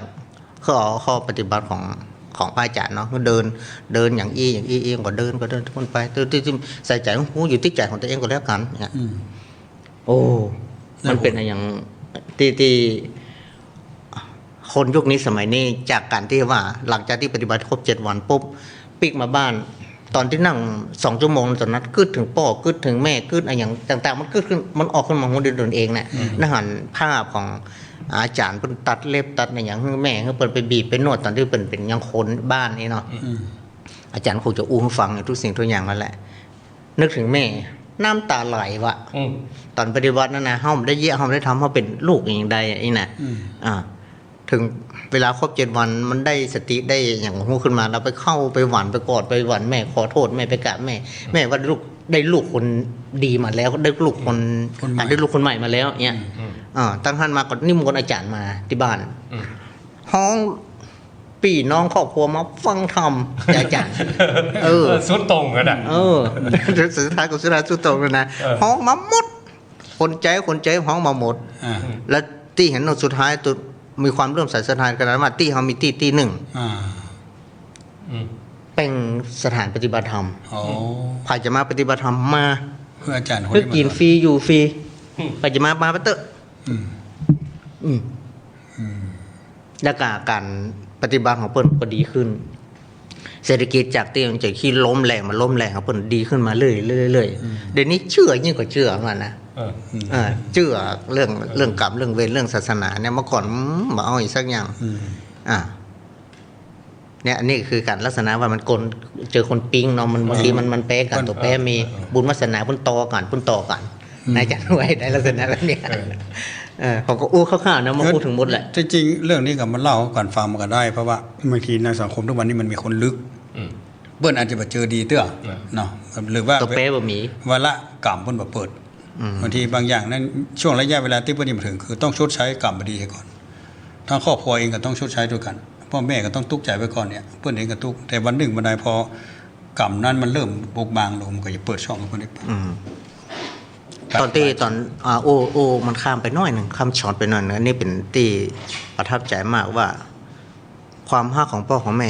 สุดๆตอนที่บ่อยู่คอกคนอื่นก็ยังอันน่ะแต่พ่อแม่อยู่จังหวัดภาคเหนือตอนล่างนี่เนาะเราก็ไปเยี่ยมเปิ้นไปอยู่บางขวางติดละ2 วันพ่อขี่รถ5 ตี 5ออกเดินทางไปเยี่ยมตอนได้เยี่ยมบ่าย 3 โมงเยี่ยมได้ประมาณครึ่งชั่วโมงเราขี่รถปิกอย่างเงี้ยทุกอาทิตย์เลยเพื่อนฝูงคนฮักคนกินคนเล่นบ่เคยเงี้ยเนาะพ่อแม่เงี้ยพ่อแม่เงี้ยทำให้ตนเองลักษณะแบบนี้ถ้าเจ้าอัน ก็มีอันพ่อหลวงบ้านเพิ่นรับตำแหน่งใหม่เนาะปุ้นที่หน้าเขาก็บ่เคยรู้จักมาเพิ่นมาตานแฟนเพิ่นทำบุญวันเกิดเลยเฮาก็เลยโอ้โหจะถูกจะผิดนะว่าโอ้ดีละเป็นพ่อหลวงได้บ่กี่วันแต่ระวังเต้าที่หันมาเนาะอันเรื่องข้อ3เนี่ยมันยุ่งเหลือเกินเนาะเรื่องศีลข้อ3มันเด้ออันตัวเป็นไม้เนี่ยมันเนื้อหอมไอ้เนาะแม่หลวงก็มาก็ดีละไอ้เนาะถึงเจ้าที่หันมาส่วนมากเมื่อยังไม่ได้เป็นพ่อหลวงไม่หรอกมันก็ดีแต่เมินเข้ามันพอได้ใส่สูตรใส่โยชน์มันมีสายงานราศีได้ข้อที่3เนี่ยปลาเสียหายล่มมาหลายครอบครัวเนี่ยโอ้ล่มก้มแก้มกันได้ไปวะแล้วก็เลยนึกก่อนแม่หลวงท่านนี้กับมันปลามาชาร์จแบตเตอรี่เด้อให้ไปจี้ใส่ใจดำมาโอ้โหเนาะกาโอ้โหที่ไปได้มาเพื่อนแต่เฮาหันไม่อันบางทีอาจจะจี้ใจดำหรือว่าบางทีมันจะปิ้งเนี่ยมันเหมือนกันเนาะถ้าอย่างอินนี่บางทีมันอาจจะจี้เปิ้นอาจจะเป็นนั่นเขาก็บอกโอ้แต่เขาก็ไม่ใช่ว่าเปิ้นเป็นแต่เขาหันมาโดยมากเนาะว่ามันเขาบางสิ่งบางอย่างนี่มันตอนที่เสื้อผ้าเป็นขี้เป็ดขี้ไก่นี่เพิ่นมาโซ่แม่นแต่ถ้ามันใส่สูทใส่เพิ่นเฮาชุดฟอร์มชุดวอร์มมีเปิ้นเป็นผ้าขึ้นมามันมีดูสิมีสง่าราศีแล้วก็คนก็หุ่มเห็นนะหุ่มใช่เนี่ยของการออกงานเอาเข้าลูกครอบครัวแตกเนี่ยคนชอบสีมีเรื่องปิ้งเนี่ยสมัยพุทธกาลเนี่ยอัครสาวกหรืออสิทธิมหาสาวกนี่เปิ้นมีค่ายานของเปิ้นระดับมหาสาวกนั่นน่ะเปิ้นไปโพธิภัยเข้าฌานสมาธิ7วันเนี่ยคือเป็นเศรษฐีเลย7วันจะไปโพธิภัยอย่างพระมหากัสสปะเปิ้นก็ไปเข้านิโรธก่อนนะพระมหาสารีบุตรก็เข้านิโรธก่อนอันนั้นแน่นอนเนี่ยอะเปิ้นมีขายยานของเปิ้นเนาะไปโพธิภัยไปเอากำอูได้ที่ปิ้งอ่ะครับแต่รุ่นเฮานี่เฮาเอาใส่ปริยัติเอาอ่ะต้นแห่น้ำคุณๆมากันวานแห่ไปวานแห่ไปอันแน่นะเนาะคนโบราณว่าไม่สอดตักหวยหรอกอาจจะปิ้งมันเนาะอาจจะปิ้งคนใดคนหนึ่งแล้วคนบางคนปิ้งคนใดคนหนึ่งก็ยังดีเอาง่ายอย่างเฮาอย่างศรัทธาที่เปิ้นศรัทธาที่มาช่วยสร้างวัดสร้างวาก็ดีนะมากินได้เฮาก็บางทีเปิ้นเฮากับเปิ้นอาจจะบ่ได้ศรัทธานะเฮาเนี่ยการเหี้ยบ่ล็อกซอกแซะเพิ่นก็ศรัทธาเขาอยู่เพิ่นบ่ใช่ว่าจะต้องเป็นครูบาอาจารย์ที่เนาะแต่ในอุดมคติเฮาว่าต้องเป็นอย่างนั้นเนี่ยบางทีเพิ่นก็บ่ได้เกิดอย่างนั้นนะอาจารย์ของเราว่าอย่างอื่นมันเริ่มใส่ต้นไม้หรืออย่างที่อาจารย์ได้ทำขึ้นมาเป็นปลาเป็นตัวอย่างอื่นก็บอกปิ้งนะมาปิ้งต้นไม้จริงเฮาเรื่องเหล่านี้ก็ดูเหมือนว่ามันเป็นเรื่องของกิเลสเนาะที่เฮาต้องตกแต่งวาดให้มันต้นไม้ร่มรื่นนี่เนาะแล้วก็เอาต้นไม้มาใส่กระถางไว้ข้างวิหารเนี่ยแล้วต้นไม้ต้นหนึ่งมันบอนไซนะมันเหมือนต้นไม้ที่ตายแล้วแต่มันมีใบโยมนั้นมาก็มาส่งสายท่านเนี่ยมันจริงก่อมันจริงไหมเนี่ยท่านเอาอะไรมาแต่งมาเสียบโอ้ของจริงกับโยมโอ้โหมันตื่นเต้นว่ะปิ้งมาลุนกับมาปิ้งง่ายเปิ้นปุ้ยมันประกาศจ้ะรอปิ้งมาลุนถามซักไซเลยก็เลยปลาไปพออุ้ยศรัทธาโอ้ยเนี่ยมันเลยยินกับอู้กับเพื่อนว่าถ้าความคิดอย่างเงี้ยต้องคนนิ่งไว้ว่ะคนนิ่งความคิดเมื่อที่เฮาทำอย่างนี้แล้วก็โอ้เนี่ยก็ศรัทธาว่าต่อไปงั้นแล้วก็นั้นถามเรื่องกฐินล่ะท่านมีซองไม่จะไปช่วยแจกช่วยนี่ว่ะทั้งที่บ่ได้เรื่องวิหารเรื่องอย่างบ่สนใจไปสนใจเรื่องต้นไม้อีกก็มีนั่นมันจะปิ้งเรื่องใดเรื่องหนึ่งปิ้งเรื่องใดเรื่องหนึ่งเพราะนั้นเฮาเข้าใจคนที่มาเนี่ยมันมีความหลากหลายด้านความเชื่อเนาะหรือว่าความชอบแต่ถ้าวัดเฮาเนี่ยเฮามีหลายๆอย่างเสนอมันมีตัวเลือกไม่ไปชอบมันใดเพิ่นอาจจะปิ้งตัวนั้นก็ได้อย่างว่าความศรัทธานี่อย่างก็อันรูปปมาณิกาใช่รูปปมาณิกาโคสปมาณิกาประมาณนั้นเนาะหลายๆอย่างบางทีถ้าอันอย่างกรณีวัดเฮาเนี่ยมันเป็นป่าเนาะยุงมันนักแต่บางคนที่เปิ้นเคยเป็นคุณหนูไม่ยังไม่อยู่ลุกแค่มาอยู่วันสองวันยุงจี้เปิ้นก็ตึงบ่ไหวแล้วอย่ามาอยู่แค่เข้ามาลุยๆหน่อยแม่นต้องคนลุยคนประเภทที่เปิ้นมาเอาแน่แค่ยุงครบน้อยเพิ่นก็หนีแล้วแพ้ยุงอันนี้รู้เวลามาถ้าอาจารย์เอาอย่างมาสอนเขาบ้างบางทีว่าเขาเอาปิ้งต้นไม้แล้วเอาโยงไปเขาก็ทุกธรรมะคือธรรมชาติเนาะก็ว่าไผสปะเหมือนกันแต่ว่าเฮาเลี้ยงต้นไม้เนาะเลี้ยงต้นไม้ที่มันต้องอยู่ในที่จำกัดอย่างบอนไซเนาะเพราะว่าไม้เนี่ยแต่ก่อนมันอยู่ป่ามันก็อิสระมันนะแต่เหมือนคนเฮาทั้งหลายเนี่ยเวลามันก็มีหลายประเภทหลายนี่นะเบิ้ลก็บ่ใช่ว่าเอาไม้ทุกต้นหรอกไม้ต้นนั้นก็ต้องมีลักษณะที่มันจะเอามาดัดแปลงได้หรือว่ามาตกแต่งให้มันงดงามได้เหมือนช้างเผือกในป่าเนาะทีนี้เมื่อได้มาแล้วก็ต้องมาอยู่ในสภาพแวดล้อมที่ ที่ดีอ่ะเช่นว่าถ้าเลี้ยงไม้ต้นไม้ให้มันใบใหญ่เขาก็จะไปปล่อยมันอิสระได้ต้องมีกระถางแคบๆจะให้หากมันลงดินมันก็ใหญ่ตลอดไก่ไปแปะตัดแต่ง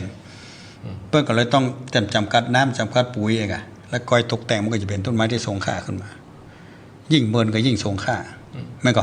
ต้นไม้ที่มันมีก้าเนี่ย ไม่ดัดไม้ดัดไม้บอนไซแหล่งเงินเป็นแหล่งเป็นร้อยปียิ่งมีก้าเหมือนคนเฮาถ้าว่ายอมที่จะเอามาฝึกตัวเองได้อยู่ในกรอบในกติกาคือคนอื่นช่วยดูแลตัดแต่งมันก็จะทรงค่าขึ้นแต่ไม้ทุกต้นมันไม่ได้เป็นบอนไซได้ทุกต้นเหมือนคนเฮาเหมือนถ้ามันปิ้งเนี่ย เนาะมันก็เป็นธรรมะได้เหมือนกันมาสอนอันนี้สอนปิ้งหลายอย่างหรอปิ้งเดิงไซต้องปลูกหลายพันเกี่ยวปิ้งกับหนองแนมที่ต้องมีหนองแห้งหนองครับลองเล่านะเล่าถ้าเฮาผมคิดว่าคำว่าเขตอภัยทานหรือวัดเป็นที่โปรดสัตว์เลยเนาะใช่ไหมอาจารย์นึกภาพสัตว์อย่างพวกที่เขาโปรดกันในวัดทั่วไปหมาแมวนกกระแกเนาะอันนี้มาโดยที่บ่ต้องการก็มีอันนี้เป็นพื้นฐานที่ว่าเราจะต้องโปรดมันคือมันหันชัดๆแต่ว่าเขาเคยคิดถึงละเอียดยิ่งกว่านั้นก็ถ้าเขาเห็นอย่างทฤษฎีของในหลวงองค์พระบาทสมเด็จเจ้าอยู่หัวรัชกาลที่9เนี่ยผมเชื่อแล้วว่าพระองค์ท่านละเอียดมากแม้แต่เรื่องที่พระเจ้าฟ้ามหากษัตริย์มองเรื่องที่เล็กน้อยเรื่องที่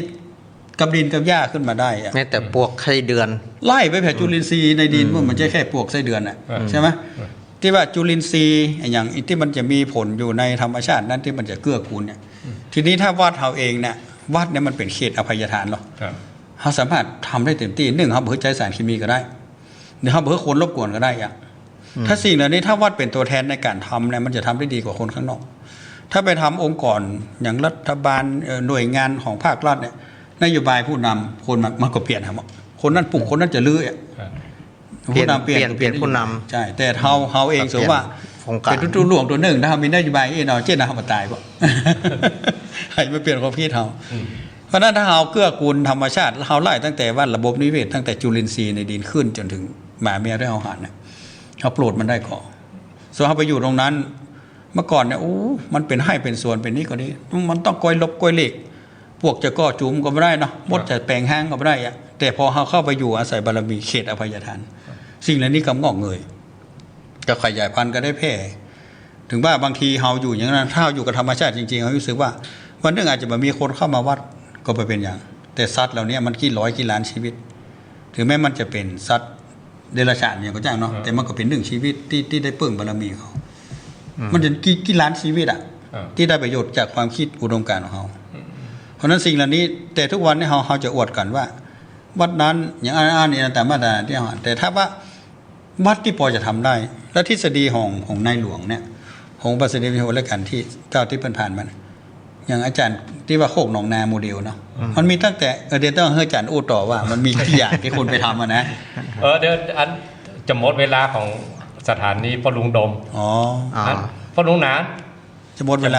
ของสถานีพ่อลุงดมกันเนาะได้ลาสถานีของบ้านทุ่งดีเร็วเนาะอนุโมทนาครับกำลังอู้กันม่วนเดี๋ยวไปต่อชั่วโมงที่2ครับผมยาวนะอู้เนี่ยนะเรื่องนี้ยาวเพราะว่าต่างคนต่างชอบเกษตรเหมือนกันบัคัดข้องเรื่องเกษตรมันม่วนครับถ้าเราได้ทำแล้วรู้สึกว่าผลที่มันปรากฏ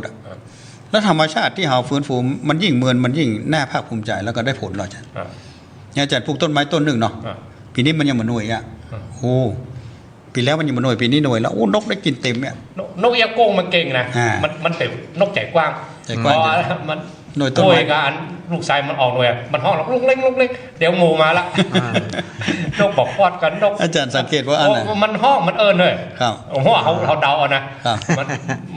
นม่วนมันได้กลิ่นได้กะมันระวางวัดอาจารย์กับวัดผมมันใกล้กันเนาะก็พูดซุกมันกับไปพูดเฟซซุกมันกับมาผลไม้โลกกันไปกันโลกกันมาเดี๋ยวมันอย่างอาจารย์มาปลูกหลายพันธุ์มันทยอยกันออกย่านแต่เนาะถ้าอาจารย์ไปปลูกเอาต้นพันธุ์มาจากต้นเดียวมาเป็น100ต้นเนาะเวลาออกนมก็ออกพร้อมกันหมดเหมือนเปิ้ลทำพืชเชิงเดียวมาเดียวลำไยก็มันกันมะม่วงออกพร้อมกันถ้าเสี่ยงก็เสี่ยงไปเลยอันนี้มี10 กว่าพันธุ์มันเปลี่ยน10 กว่าพันธุ์มันเปลี่ยนกันเดือนนี้ต้นนี้ออก 2-3 เดือนต้นนี้ออกเวียนกันอันนี้คือธรรมชาติจะได้เปิ่งละถ้าคิดละเอียดอีนะอย่างผมว่าถ้าปลูกใกล้สระน้ำเนี่ยนกกินทั้งบนมันลงน้ำป่าเรากินทั้งลุ่มแห่งแบบแล้วถามว่าถ้าเราทำอย่างอี้พระอาจารย์ถึงไม่เราผมมานั่งแยงเพราะว่า ถ้าเราตายจากโลกนี้ไปแล้วสัตว์อย่างนี้ได้อยู่ มันจะเวียนว่ายแต่เกิดที่จะต้องได้ใช้ประโยชน์จากที่เราขึ้นไว้เนี่ยมากมาย เดี๋ยวต่อชั่วโมงที่2เนาะ ครับ ขออนุโมทนากับพ่อดวงดมเนอะได้เชื่อมต่อสถานีของท่านอาจารย์ท่านพระครูอภิวัฒนวิกรมและกันสารธรรมยามแรงบุญได้กุศลได้ที่พ่อดวงดมได้เชื่อมสถานีต่อก็ขออนุโมทนาที่มากล้าขึ้นบุญก็มุญจุนเนอะพ่อดวงดมเนอะสา สาธุ แล้วเหลือ จบก็อีกกันเนาะพ่อดวงหนานเนาะ เรือทำลายสถานีก่อนที่จะหับต่อ ได้ครับจัง104กัน แล้ว4ของเชียงใหม่บ้านไฟ ไฟหินไง ขอพ่อดวงหนานตัดรายการสักกรรมเนาะ นิมนต์ต่อ หมดต่อเลยเนาะ ครับ อันนี้เปิดตัดไปกันเนาะ ครับ อ่ะ เขาประตัดเอง อนุโมทนา พูด เนาะ เรื่องธรรมชาติได้ต่อ ครับ รู้สึกว่ามีความสุข เพราะเป็นสิ่งที่เราชอบ อย่างเมื่อสมัยแต่ก่อนตอนที่วัด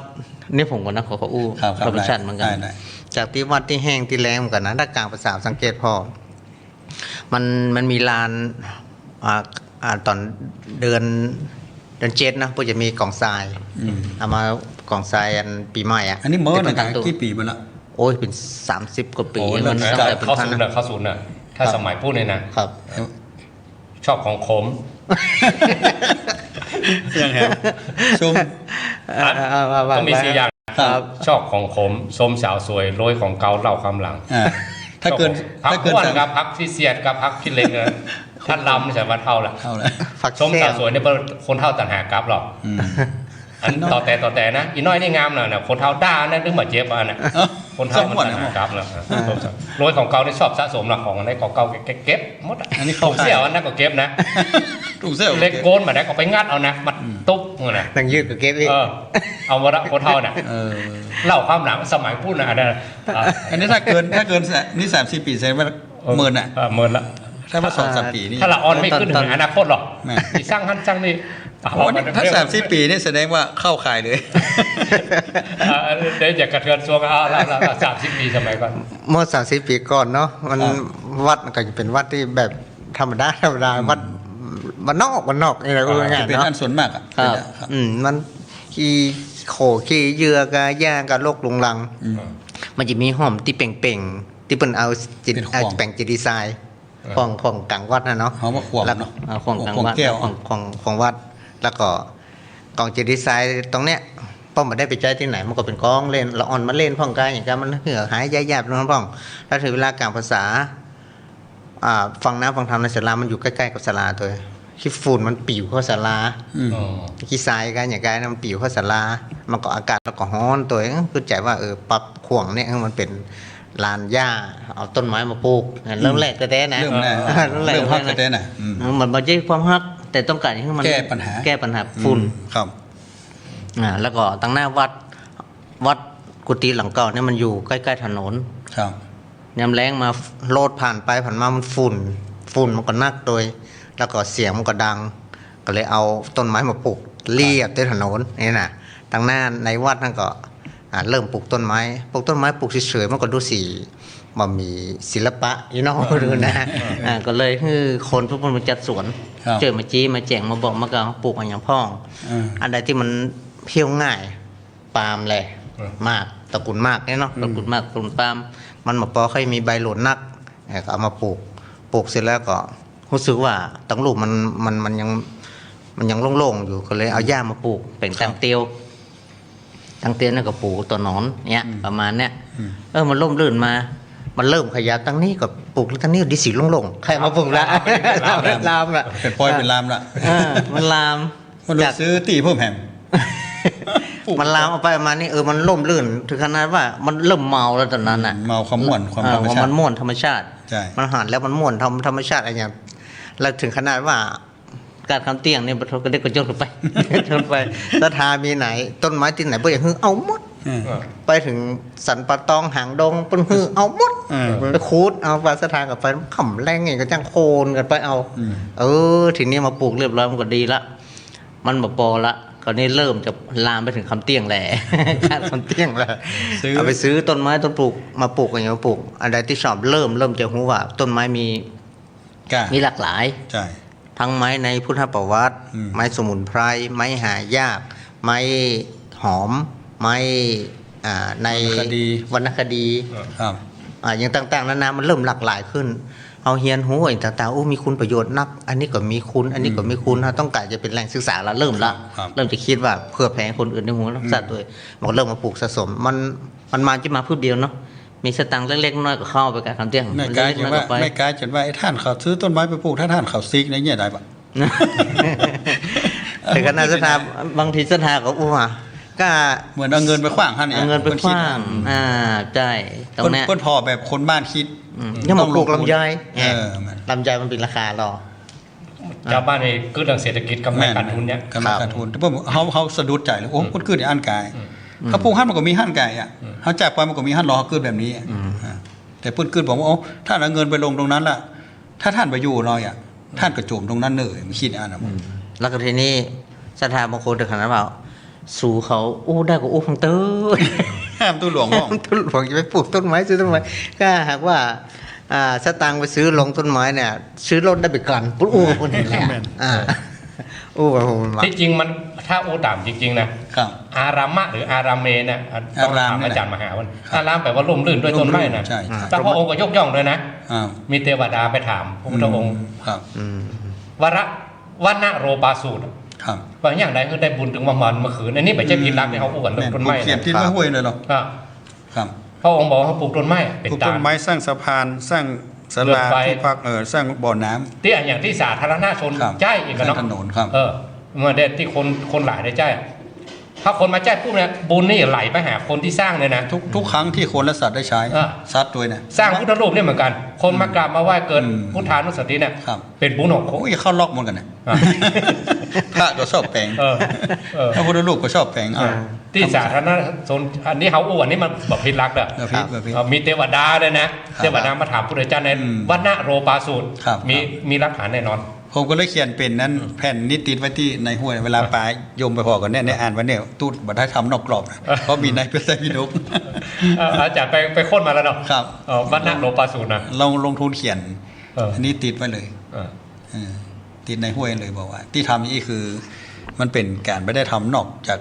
นี้ของศาสนาเหมือนกัน และพระองค์ละเอียดอ่อนเรื่องต้นไม้ขนาดไหนผมน้ำลายลงน้ำลง ใบเขียวนี่มาได้เลยนะ แม่น เออ เนี่ย ถือ ไม่ ว่า จะไม่จะพลาดของเขียวไอ้ เอ เนาะ นั่นแหละครับ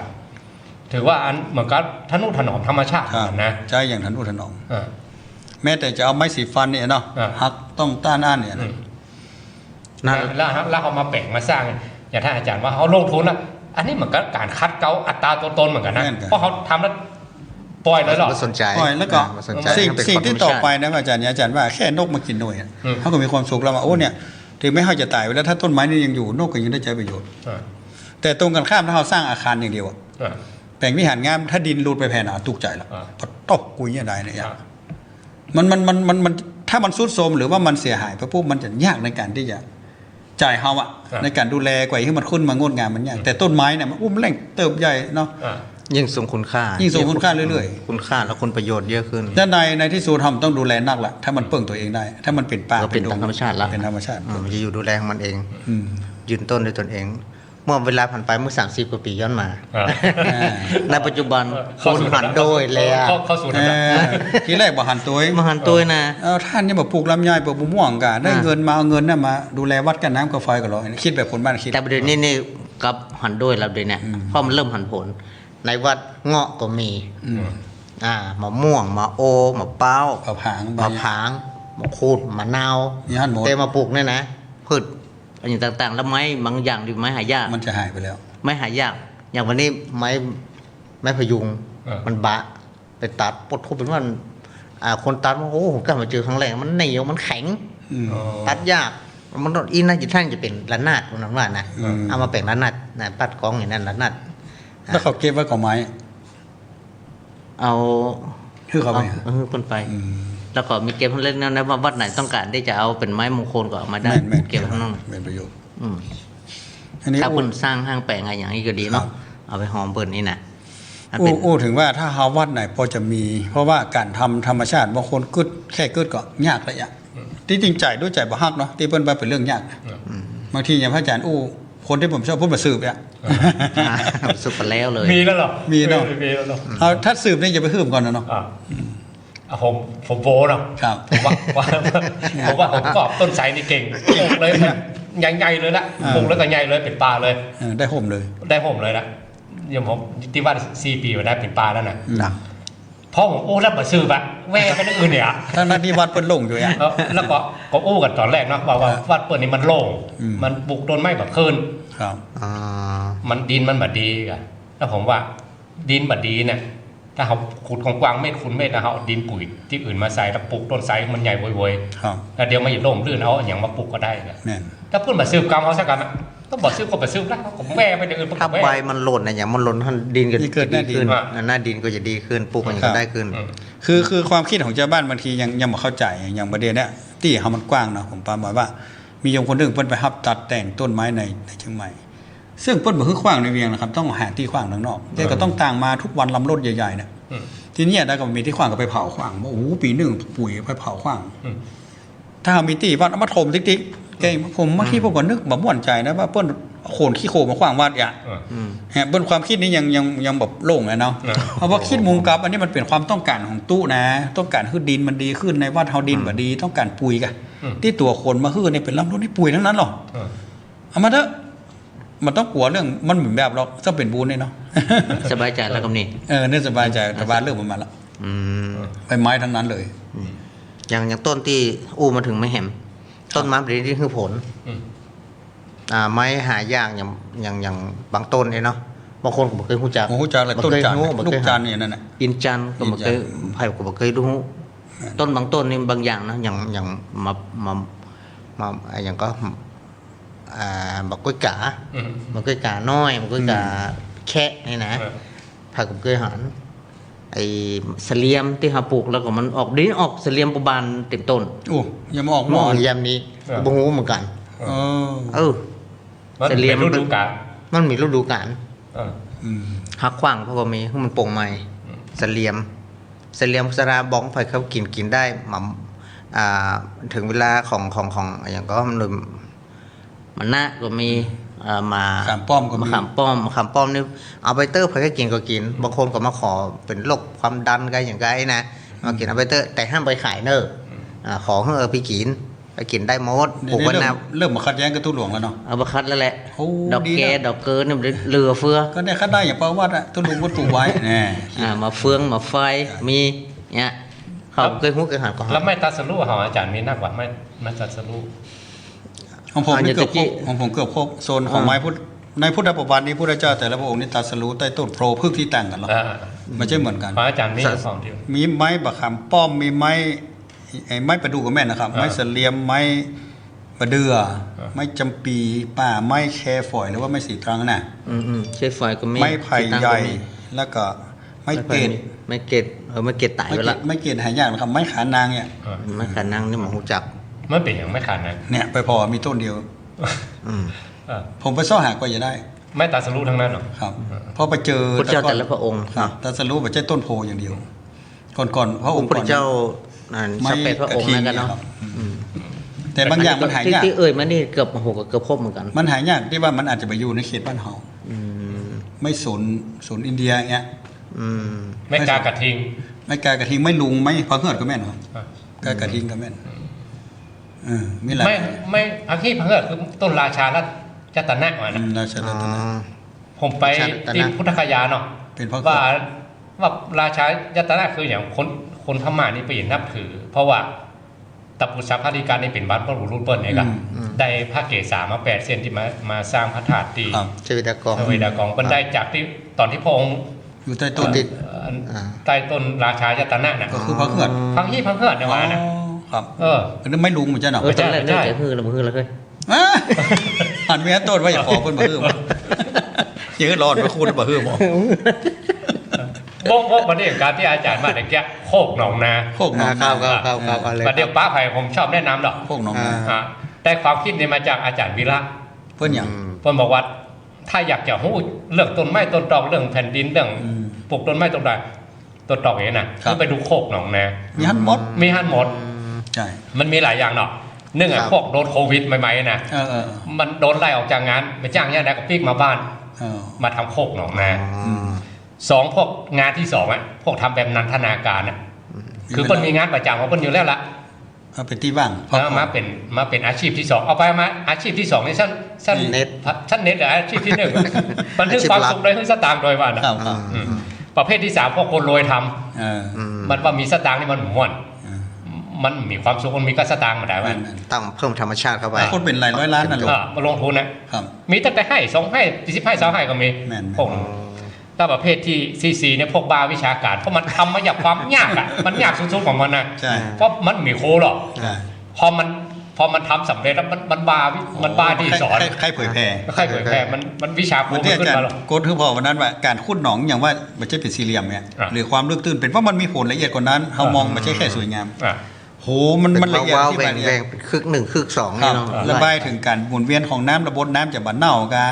พืชพันธุ์เนี่ยมันจะได้เปิ่งปลาใสละเอียดมากแล้วพวกนี้มันพวกบาที่ว่ามันบ้าหามๆนะคือมันทำมาด้วยความยากของมันแล้วมันสำเร็จแล้วเราอยากจะแบ่งปันเนี่ยกันอยากจะแบ่งปันให้คนรุ่นหลังมันต้องทำยากอย่างมันละมันได้สอนเต็มที่สอนแบบเยอะว่าสอนแบบขอไปทีนะเอาแบบปิ้งแบบจำแบบที่มันหัดผลมาแล้วอย่างสอนถึงแก่นมันเลยแล้วมันก็น่าฟังเพราะเพื่อนทำมาจริงเหมือนจะว่านี้เพื่อนละเอียดสอนถึงแก่นถึงละเอียดเพื่อนลองผิดลองถูกมาแล้วเองนะว่าโดยย่อๆมี4อย่างนะแต่มันมีเป็นร้อยคลิปนะจริงๆงานตั้งองค์กรรัฐอย่างนี้เพื่อก็เพื่อนคล้ายคือวัดทำเนี่ยอย่างครั้งแรกมันมีโครงการเราที่ว่าวัดต้องช่วยปลูกผักสวนครัวช่วงโควิดระบาดอำเภอหนึ่งจะต้องมีหรือตำบลหนึ่งต้องมีเพื่อเป็นการช่วยเหลือชาวบ้านแล้วก็มาช่วยกันปลูกและช่วยกันกินเนี่ย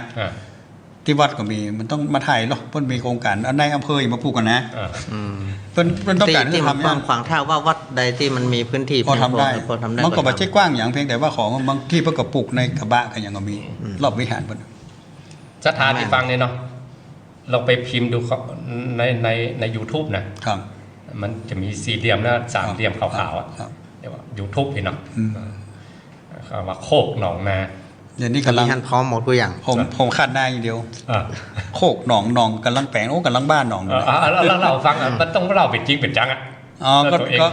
ที่จริงมันก็เหมือนบุญเนาะว่าบางอย่างเขาตั้งความปรารถนาว่าการจะได้มาซึ่งบางอย่างมันต้องใช้ทุนกันหรอขุดหนองเนี่ยโหมันต้องงบตั้ง3-4 แสนโอ้ไปกึดอธิษฐานใจวันนี้เขาบุญบารมีเนาะ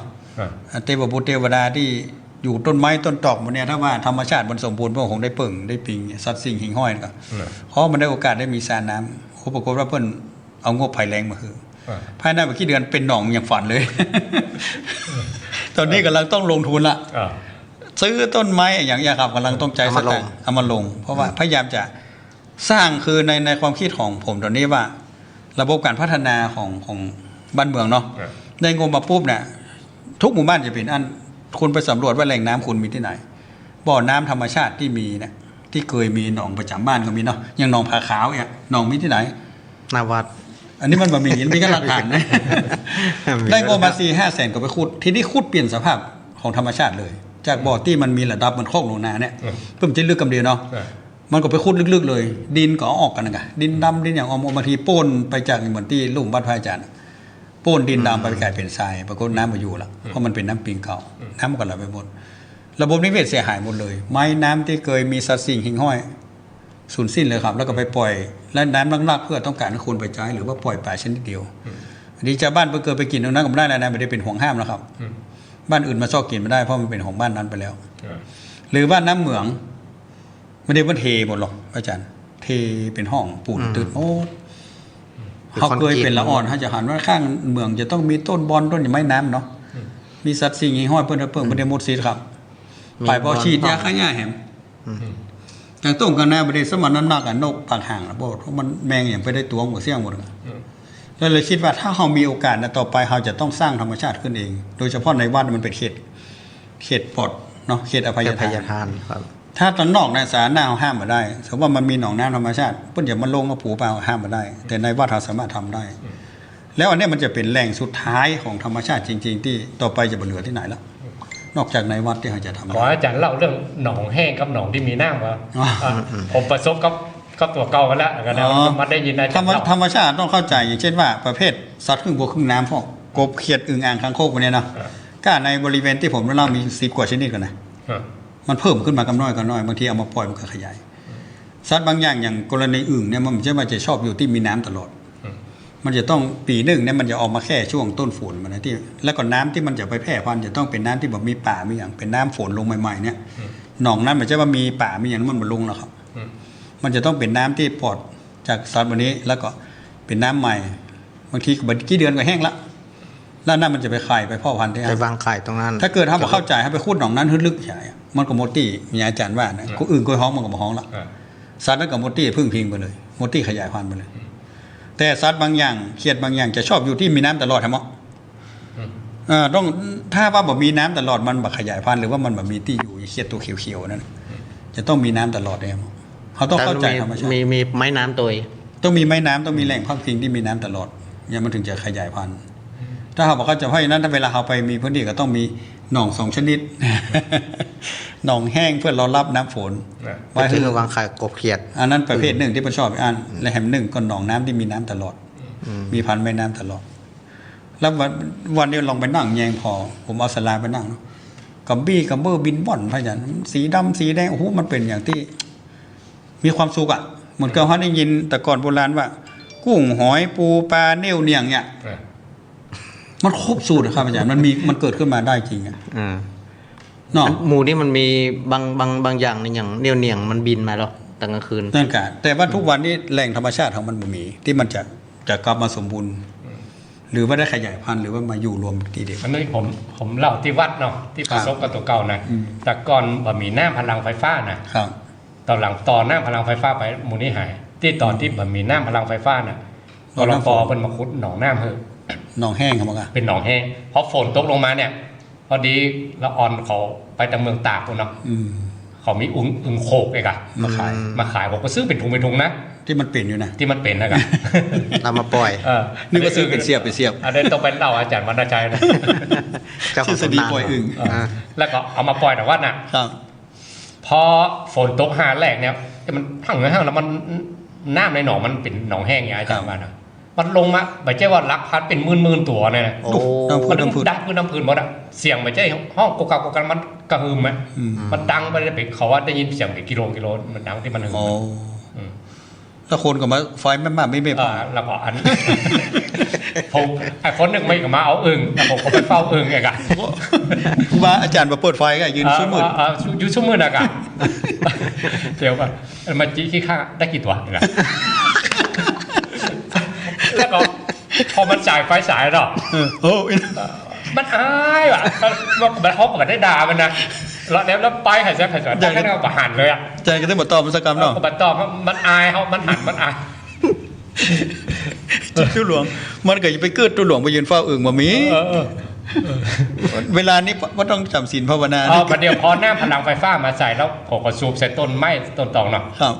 อันนั้นผมก็เลยเล่าเจ้าบ้านฟังว่าน้ำบ้านเฮาเนี่ยเป็นน้ำของสุมาณนะน้ำปุ๋ยขี้ของคน2เมืองกันนะขี้คนเชียงใหม่กับโพนกันนะที่มันไหลมาเนี่ยมันผ่าน2เมืองกันหรอกวิตามินมันนักใส่ต้นไม้มันใบเนี่ยมีไม่แบบพอเอาแนบปิงมาใส่แล้วนะอึ่งเนี่ยหายหมดเลยหายหมดเข้าใจแต่มันไปขยายทั้งบ้านเนี่ยกับเดียวเนี่ยพอฝนตกหาแหละมันได้ยินระงมหมดถึงบ้านถึงเมืองแต่ว่าโอกาสที่มีปลอดภัยเท่าในวัดมันมีน้อยลงข้างนอกมันก็จะมาอยู่ก็หาแต่แจ้งมาก็ต้องมีการพวกนั้นเนาะถึงบอกท่านว่าครูว่าต่อไปท่านพระครูต้องยอมแล้วต้องไปทำสระแห้งหนองแห้งรอบมันนั่นตอนผมก็ไปนึกได้ว่าเอ๊ะทำไมอึ่งมันหายก็ได้นี่อาจารย์ว่ามันต้องมีหนองน้ำจะมีน้ำหนองน้ำต้องหนองแห้ง2อย่างตอนผมไปอยู่แรกๆมันแบบมีหนองมีน้ำอย่างอาจารย์ว่านะน้ำฝนลงมาเนี่ยมันก็แห้งกับผมลงทุนต้องขุดหลุมแล้วพยางลบแล้วก็เฮือน้ำมันบ่แห้งไปเลยเพราะเราสังเกตว่าโอ้เส้นเตียมันกำลังจะนี่น้ำแห้งแล้วตายหมดลูกออดลูกอีหัวใช่ไหมครับว่าปีนั้นแพ้ขนาดเลยลงทุนไปเอาพยางลบแล้วก็เอาใบไม้อย่างมาใส่มันลงทุนขั้นนั้นมันแรกๆเดี๋ยวนี้มันอยู่เปิ้งของมันได้แล้วที่เขาอุธรรมชาติหมายถึงว่าวัดเป็นที่โปรดสัตว์หรือว่าเป็นเขตอภัยทานเขาต้องคิดละเอียดแม้แต่ใบไม้เขาก็บอกเขาทมเหมือนพระอาจารย์ว่าอาจารย์ก็มีตัวอย่างเนาะที่ถมใบไม้จนมันมูลขึ้นเนี่ยครับโอ้ขี้เดือนนะในวัดนะใบเจ้าว่ามันเป็นขุยๆมันปุ๊ขึ้นมาดึงผืนนะคุดนี่มาได้นะมันตัวโคตรดักให้เต้าฝ่ายก้อยเนี่ยมันเป็นพันธุ์อย่างกบโหคือแต่ที่เรา แต่พอสินี่มันมี3ระดับแล้วยันระดับลึกสุดมันก็อยู่นะอยู่กลางๆแล้วอยู่ผิวดินเนี่ยมันมีอันลึกๆนะตัวใหญ่มันจะพรวนดินเฮาอันนั้น มีหมดอ่ะมันเหมือนจะว่ามันปิดนะมันหนักเกินอ่ะเพราะว่าใบไม้ถมไปจริงๆเนาะ ถ้าก็บางทีเข้าไปในวัดเขามันแปลกเนาะหนังนอกพ่อมันเหมือนจะอย่างอีมันดูแห้งแล้งไงแต่เข้าไปในวัดแหมโลกนึงมันก็โอ้โหมันเห็นป่าเป็นป่าอย่างนึงบางคนมาบอกว่าโอ้ต้นไม้ในวัดมันงามเพราะมันได้กลิ่นน้ำยาหมายตาเนาะก็บอกว่าเขาตุ๊กขนาดไหนกับต้นไม้ เบื้องหลังผู้อยู่เบื้องห เจ้า ลัง หลักสายยางหด ตอนปลูกใหม่ๆเป็นอันแต่ละลากสายยางตอกก๊อกตอกเก็เอาไปจูต้นไม้นะลากสายยางหดง่าย แต่ตุ๊กอย่างนี้มันม่วนนะ ก็คืออย่างที่ ๆ อูว่า ทำด้วยความสุขไง มันใหญ่ขึ้นเรื่อยๆมันทำให้เขาหั่นผลผลิตของมันขึ้นเรื่อยๆมันเหมือนใจเหมือนเขาแปลงสลาหรอกปีแล้วจะมาเป็นนิสิตไปละปีนี้ราคารูดอะไรอย่างแต่ต้นไม้มันใหญ่ขึ้นเรื่อยๆอาหารได้หันมาเจริญเติบโตอย่างนี้ต่างๆท่านเนาะ จากที่ว่ามันแห้งแล้งกลายเป็นชุ่มชื้นเนี่ยจากที่ซัดที่มันบ่เคยเปิ่งมันมากลับมานกกายอย่างการว่ายังมันขยายพันธุ์เพิ่มจากที่ทำมาแต่ก่อนมันแบบนี้หันเลย โดยเฉพาะเพิงเนี่ยมันมาเปิ่งว่าจริงๆเปิ่งแต่ก็บอกเป็นกูนเฮ้ยแต่แล้วเล่นเอาคนเข้าองยาตะกี้ต้นที่ว่าต้นนั้นไม้มันหักเนาะเพิ่งอยู่ห้านะบะอดโทษเดือดนี่กับมันมาเดือดให้ตุลอนั่งวัดก็อยู่เดี๋ยวนี้มันจะอยู่เฉพาะตีวิหารละอยู่ต้นไม้ตัวต้นไม้ละต้นไม้เริ่มใหญ่แล้วหรอเริ่มไปอยู่ต้นไม้ตัวอยู่ตัวแล้วก็การทำบางทีมันเป็นแรงกระตุ้นของชาวบ้านเหมือนกันของผมมันมีเน้นพ่อแม่ไปอยู่บนดอยเนาะที่เขาอู้เนี่ยว่าแกชอบที่อยู่แต่ว่าบนดอยนี่มันทำยากว่าอาจารย์ว่าความคิดคนรุ่นเก่ามันทำพืชเชิงเดียวเนาะที่พ่อมาบ้านมหันต์ประเด็นนี้เริ่มแล้วอันนี้ออกภาษาอาจารย์ขออาจารย์ไปแอวบ้านกันเถอะขอไปแนะนำผมกันว่าควรจะปลูกอย่างไรพ่องอย่างไรพ่องอย่างพ่องเริ่มหันมาละเริ่มพลิกแพงเริ่มหันว่าอันนี้กว่าที่มันจะได้หันผลหรือว่าคนจะหันตามเนี่ยมันต้องใช้เวลาหน่อยมันต้องใจอดใจทนหน่อยแต่เขาวาดเขาคนอย่างเงี้ยจะเป็นแรงเพราะว่าวาดเขาเป็นที่เข้าที่ออกคนเนาะถ้าไปสร้างแรงจูงใจหรือกระตุ้นให้คนหันมาฮักเรื่องธรรมชาติจะดีเราฟังตั้งบ้านผมเหรอเดี๋ยวเกินชั่วโมงเลยครับเพราะว่าวันนี้เรื่องต้นไม้ต้นตอกเนาะมันจะหนีรักเนอะครับอารามะหรืออารามเมเป็นชื่อของวัดหรอครับแล้วพระองค์เกาะความร่มรื่นพระองค์ก็สรรเสริญนะที่เทวดาไปถามมันแบบมีคนปฏิเสธเรื่องธรรมชาติตั้งแต่เราอ่อนยันคนเท่ามันมีภัยบ่ชอบครับแล้วมันเป็นสื่อบริสุทธิ์มันเหมือนเลือกคนเชื่อหรือไม่เชื่อพลังมันหูเรื่องมันก็ชอบร้อนลูกดอยมาหูเรื่องมันก็ชอบมันเป็นเลือกความเชื่อเป็นเลือกความอันนี้นะครับครับในตอนนี้นี่จะเปิดสายครับเนาะ052-010-084โทรเข้ามาได้เนอ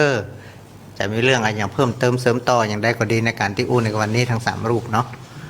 หรือว่าจะทุกครั้งจะเป็นเบอร์ของท่านอาจารย์ธรรมโคอภิวัฒนาภิกรมที่โยมเพิ่นคุ้นหูเนาะแต่นี่เป็นเบอร์ใหม่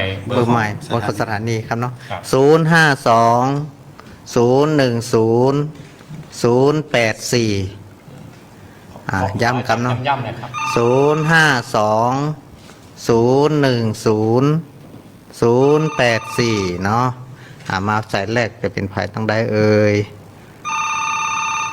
เจริญปอน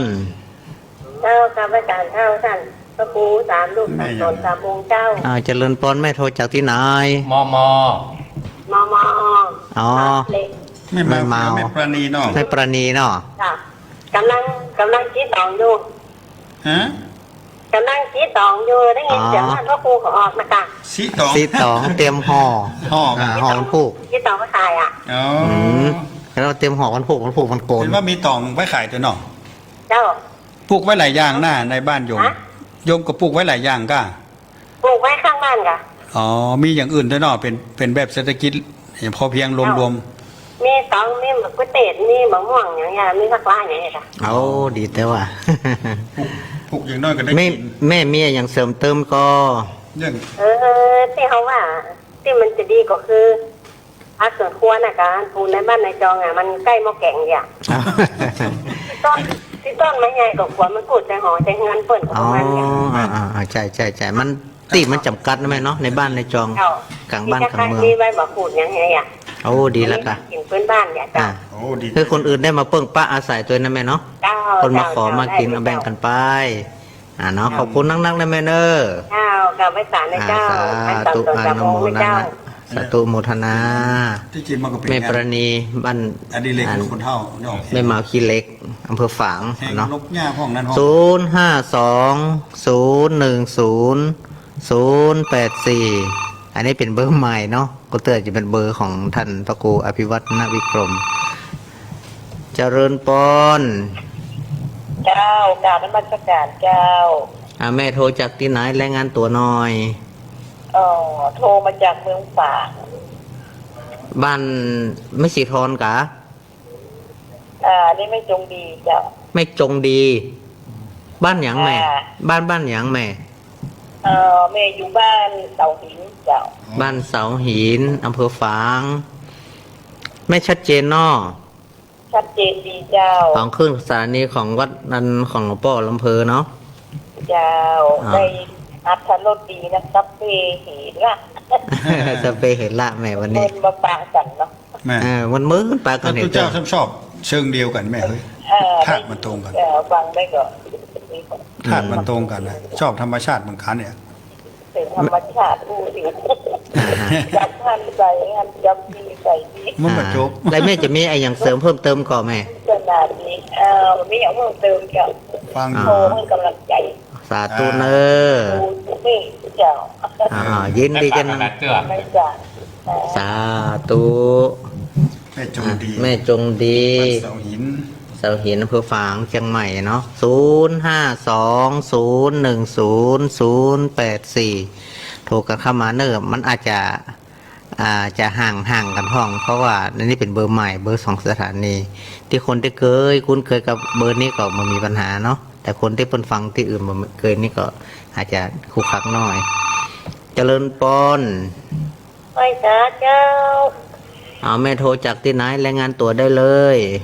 แม่จะท้องมันต้องร้อนกี่โมง เอาเจ้โฮม เจ้า บ้านปงดอย นั่นบนปงดอนเนาะไปจะได้พ่องแม่ฝนตกของวันนี้ โอ้ตุ๊กตะกี้นี่กะไปเที่ยววัดว่าเป็นกินฉลากตั้งสีเสื้อ อ๋อ ผ้านี่ กุดกีสลากกะวันนี้ฟังแล้วเป็นจะได้พ่องแม่ ฮะ ฟังแล้วเป็นจะได้พ่องได้ข้อคิดได้อย่างหัน เขาขีดนี่กันเลย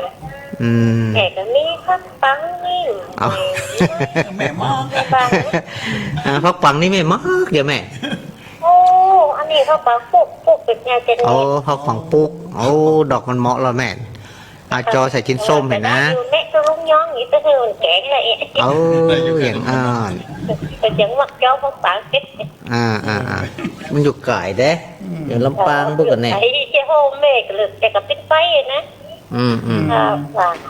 วันที่26นี่แม่จะมาป่ะฮะเตียน อย่างนั้นแน่นอนเมื่อกินฉลากนี่อุ้มเขาฟังกัน อ๋อ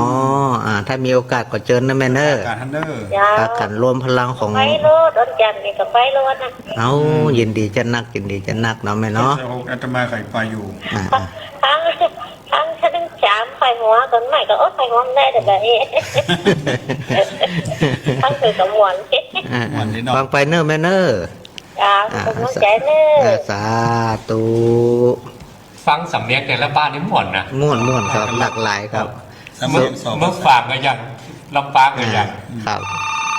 เขาได้ประโยชน์ รีไปอย่าง เจริญปอน ต่อไปอย่าง การนมัสการจ้าทั้งสามตนสามองค์จ้า เจริญปอนแม่โทรจากที่ไหน รุดโทรุด เออ ไม่อินทนินยังไม่ถึงน้อยเลยนะจ้ามึงฝังเจ้า เอาแม่สุนน้อยแม่สุนน้อย ว่าอันต้นไม้ไม้พ้นเลือดไม่ฮีอันนั้นอย่างนี้นอกเป็นว่าอันมาไม้อันนั้นเห็นกะเห็นกะเนี่ยตะกี้เพราะตอนตะกี้มันฟังไปฟ้ามันท้องฝนมันตกแม่บึ้งฟังที่นี่มาเปิดทำกรรมตอนนี้ท่านอู้เรื่องไม้ให้ไม้ลุงอะไรนะ เอาฝนตกนักไหม ตกนักขนาดอยู่นะเนี่ยไม่น้อยนะ พูดนี่มาโต๊ะแม่ แม่สุนน้อย สันปุเลยนะแม่เนาะ ไม่ถึงน้อยเมืองฝางให้เจ้า แม่สุนน้อยสันปุเลยเนาะ เหมือนจะสั่งกูเลยเจ้า อันกะ บ้านแม่สุนน้อย แม่สุนน้อย เมืองฝางวันสถานีวัดอะไรเนี่ยวัดพระบาทอุดมแม่กะแม่อินทนินอยู่แม่สุนน้อยเลยเจ้าแล้วกำลังใจท่านนะเจ้า การนมัสการเจ้า เจริญพรยินดีนักแม่เนอ เจ้าตามตนสองเจ้าเจ้าสาธุสาธุสาธุเจ้าค่ะ 052010008 โยมจี้หูเหรอว่ามันสำคัญในพุทธประวัติ 052010008 ไม่สลีอย่างเดียว ไม้ที่เขาอู้ทั้งมวลนี่มันเป็นไม้พระพุทธเจ้าตรัสรู้ในเสาแปดพระองค์เนาะองค์ใดองค์หนึ่งเนาะส่วนมากเขาจะหู้กับอันไม้สลีไม้โพไม้พระพุทธเจ้าองค์ปัจจุบันเนาะเจริญปอน การนมัสการเจ้า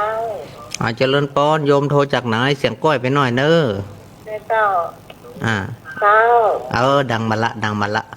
โทรจากไหนรายงานตัวได้เลย เจ้าโยมพิสมัยเจ้า โยมพี่สมัย จากที่ไหน จากที่ไหนตั้งได้ แม่ทีม โอ้ทางแม่ริมตำบลเหมืองแก้วคนแม่ริมเจ้า แม่ริม วันนี้ได้ยินพระครูเนาะก็จะได้ยินข้อมูลสององค์สองรูปเนาะ อันนี้มาเจมแต่เปิ้นบางวัน วันนี้ท่านครูเอาอภิวัฒนวิกรมเปิ้นบ่อยู่ไหม ได้ยินถ้าพระครูสุเมธกับพระครูอภิวัตเนาะ ปกติเปิ้นจะเข้า สามแม่ท่าน ครับ บางครั้งก็เจ้าก็ได้ยินเสียงท่าน คุณน่ะเมื่อคืน แม่น แม่น ครั้งนะ ถ้าเมื่อคืนแฮมเบิร์ดนี่ก็จะออกอยู่ ฮะวันนี้ได้มาอยู่ อันนี้สายว่าจะได้ลิงก์สัญญาณไปก่อนถ้าท่าน เมื่อคืนน่ะ อะไรนันระยกข้าวนี่ก็คงไม่ได้ลิงก์สัญญาณมาจ้ะ ยินดีจะนักเนาะ ที่โทรมารายงาน ที่สาธุอนุโมทนาเนอะโยมพิสมัยเนาะอำเภอแม่ริมจังใหม่สาธุอนุโมทนาสาธุอันนี้เขาก็บ่ค่อยคุ้นหูได้เพราะว่าเปิ้นโทรของรายการของท่านครูสุเมธเนาะเปิ้นโทรเมื่อวานเมื่อคืนบ่ได้ฟัง 052010084 เจริญปอน นมัสการเจ้าจากหลังการแม่สาวเจ้า หลังกัดแม่สาวแม่ยังก็ไม่จันสม แม่จันโส อันนี้พอได้ยินนะแม่จันสมหลังกัดแม่สาวนี่ฟังตรุงยองมาเจ้า ฟังก็ตนก็องค์นะเจ้า ไม่ได้เนาะ คือกำลังใจสามตนสามองค์นะเจ้าฟังอยู่ก็ตนก็องค์นะเจ้า สา เรา ธุ ได้โทรนี่ก็คือมาโทรบัดจีบบ างทีบางครั้งมันก็สายมันแน่นไหมได้ เจ้าสายแน่นโอ้โหตีอ่ะ สาย ค มัน น ได้ แน่น องค์ได้ออกก็แน่นกูตนกูองค์นะเจ้า ต้องใจเย็นๆแม่กระเด็นมาตึงได้ ตึงได้คำหนึ่ง 84นี่ก็หาติดมาเดียวนี่เนอะ โทรเมื่อคืนนี่นะกูก็คืนนะที่อันท่านออกนะเจ้า โทรมันกัน ติด ในตีครั้งแรก มันเรื่องกับฟังแหง มีเดือนติดครั้งแรกเลยอ่ะ อันนี้เมื่อคืนเบิร์ดก็จะมาออกคำกำนะแม่เนอร์ตั้งแต่2 ทุ่มถึง4 ทุ่มเหมือนกัน เจ้าบึ้ดลองโทรของเจ้ากันเนาะ โทร เจ้า มาเนอร์ กำลังใจนะเจ้ามาตรการเจ้า สาธุ นิมนต์ท่าน 052010084 พ่อครูวิพากษ์ประมาณเดียวนิมนต์ท่าน เจริญปอน จะได้อู้กันม่วน จากภาษาเจ้าข้าพครูสามโซนสามองค์เจ้า เจริญปอนแม่โทรจากที่ไหนรายงานตัวได้เลย เราว่าเจ้า เอา จุดแต่ตัวแม่อย่างเสียง เสียงว่า ไม่หลวงกัน เสียงมันหลวงว่าจะได้ไม่หลวง ไม่ลงสายฝนจากกูนั่ง ฝากที่ครูอยู่ วันนี้ตุลุงไม่ได้กวาดช่วยเด้อ มาออกรายการเริ่มได้กวาดปกติไม่หลวงก็จะมาก่อน ตุลุงไปออกอากาศ ทุกหลวงวันนี้สลัดมาออกรายการ จ้ะฟังแล้วหมอนนี้ก็ต้องเป็นสมัย ต้นไม้นะครับไม่หลวงกวาดผมแปรน่ะ อันนี้พอดีได้ ลาบ้านกับมากวาดกัน ดีนะโมทนา มี2-3 คนที่เพิ่นจะมาช่วยกันกวาดเป็นประจำ เนี่ยทำให้คุณ สาธุเนอร์ลองเนอร์ ตั้งใจเจ้า สาธุสาธุ ทำให้คนบ้านได้มันมาช่วยวัดกวาดใบไม้ต้นไม้บานไหนไม่ได้กวาดอะไร ครับ ก็เป็นดีเหมือนกัน เนาะ 052010084ไปตั้งใดจะโทรเข้ามาก็ขอน้อมเชิญเจริญปอนเนอร์ตั้งใดก็ดีนี่ออกนักเครือข่ายนักครับเนาะเจริญปอนดูดไปแล้ว หลุดไปแล้วโทรมาใหม่เนอร์ถ่ายใส่ตะกี้นี่นะมาใส่มันหลุดไปเหี่ยเนาะ 052010084เจริญปอน ว่าสาท่านอาจารย์ท่านตามตนสั่งตนเจ้า นี่แม่บุพินก็ เหียเจ้า ฮะ ไม่เหียเจ้า แม่เหียเอาเสียงมึงไม่บุพิน จ้ะ เจริญปอนแม่เหียแม่อย่างก็ แม่วันเจ้า ชื่อแม่วานบ้านบ้านแม่เหียในเมืองเนาะ แม่เฮียได้ยินชัดเจนเนาะ แม่ขอโทษนะ แม่ว่าแม่ถ้าแม่มีตีแม่จะปลูกบะมุนบาหน้าบา รู้ว่าอากาศ เอามาหาดอย่างเงี้ย โอ้ดีแต่ว่า แจ๊ะ ไม้ ใส่พันธุ์พืชไหม เจ้าเดี๋ยวนี้หายากเนาะ แม่นละมูล มหาดนี่ก็รักษาฝ้ารักษาผิวพรรณรักษาอะไรอย่างก็ผมงอกได้อ่ะ โอ้น่ะสมุนไพร เจ้า อ๋อ โอ้ ถ้าอาจารย์บอกว่าหนองน้ำอ่ะพ่อของอันโยมแม่แต่ก่อนเพิ่นเป็นเนรเพิ่นอู้ให้ฟังว่าเพิ่นไม้ไผ่อันหลวงๆเนี่ย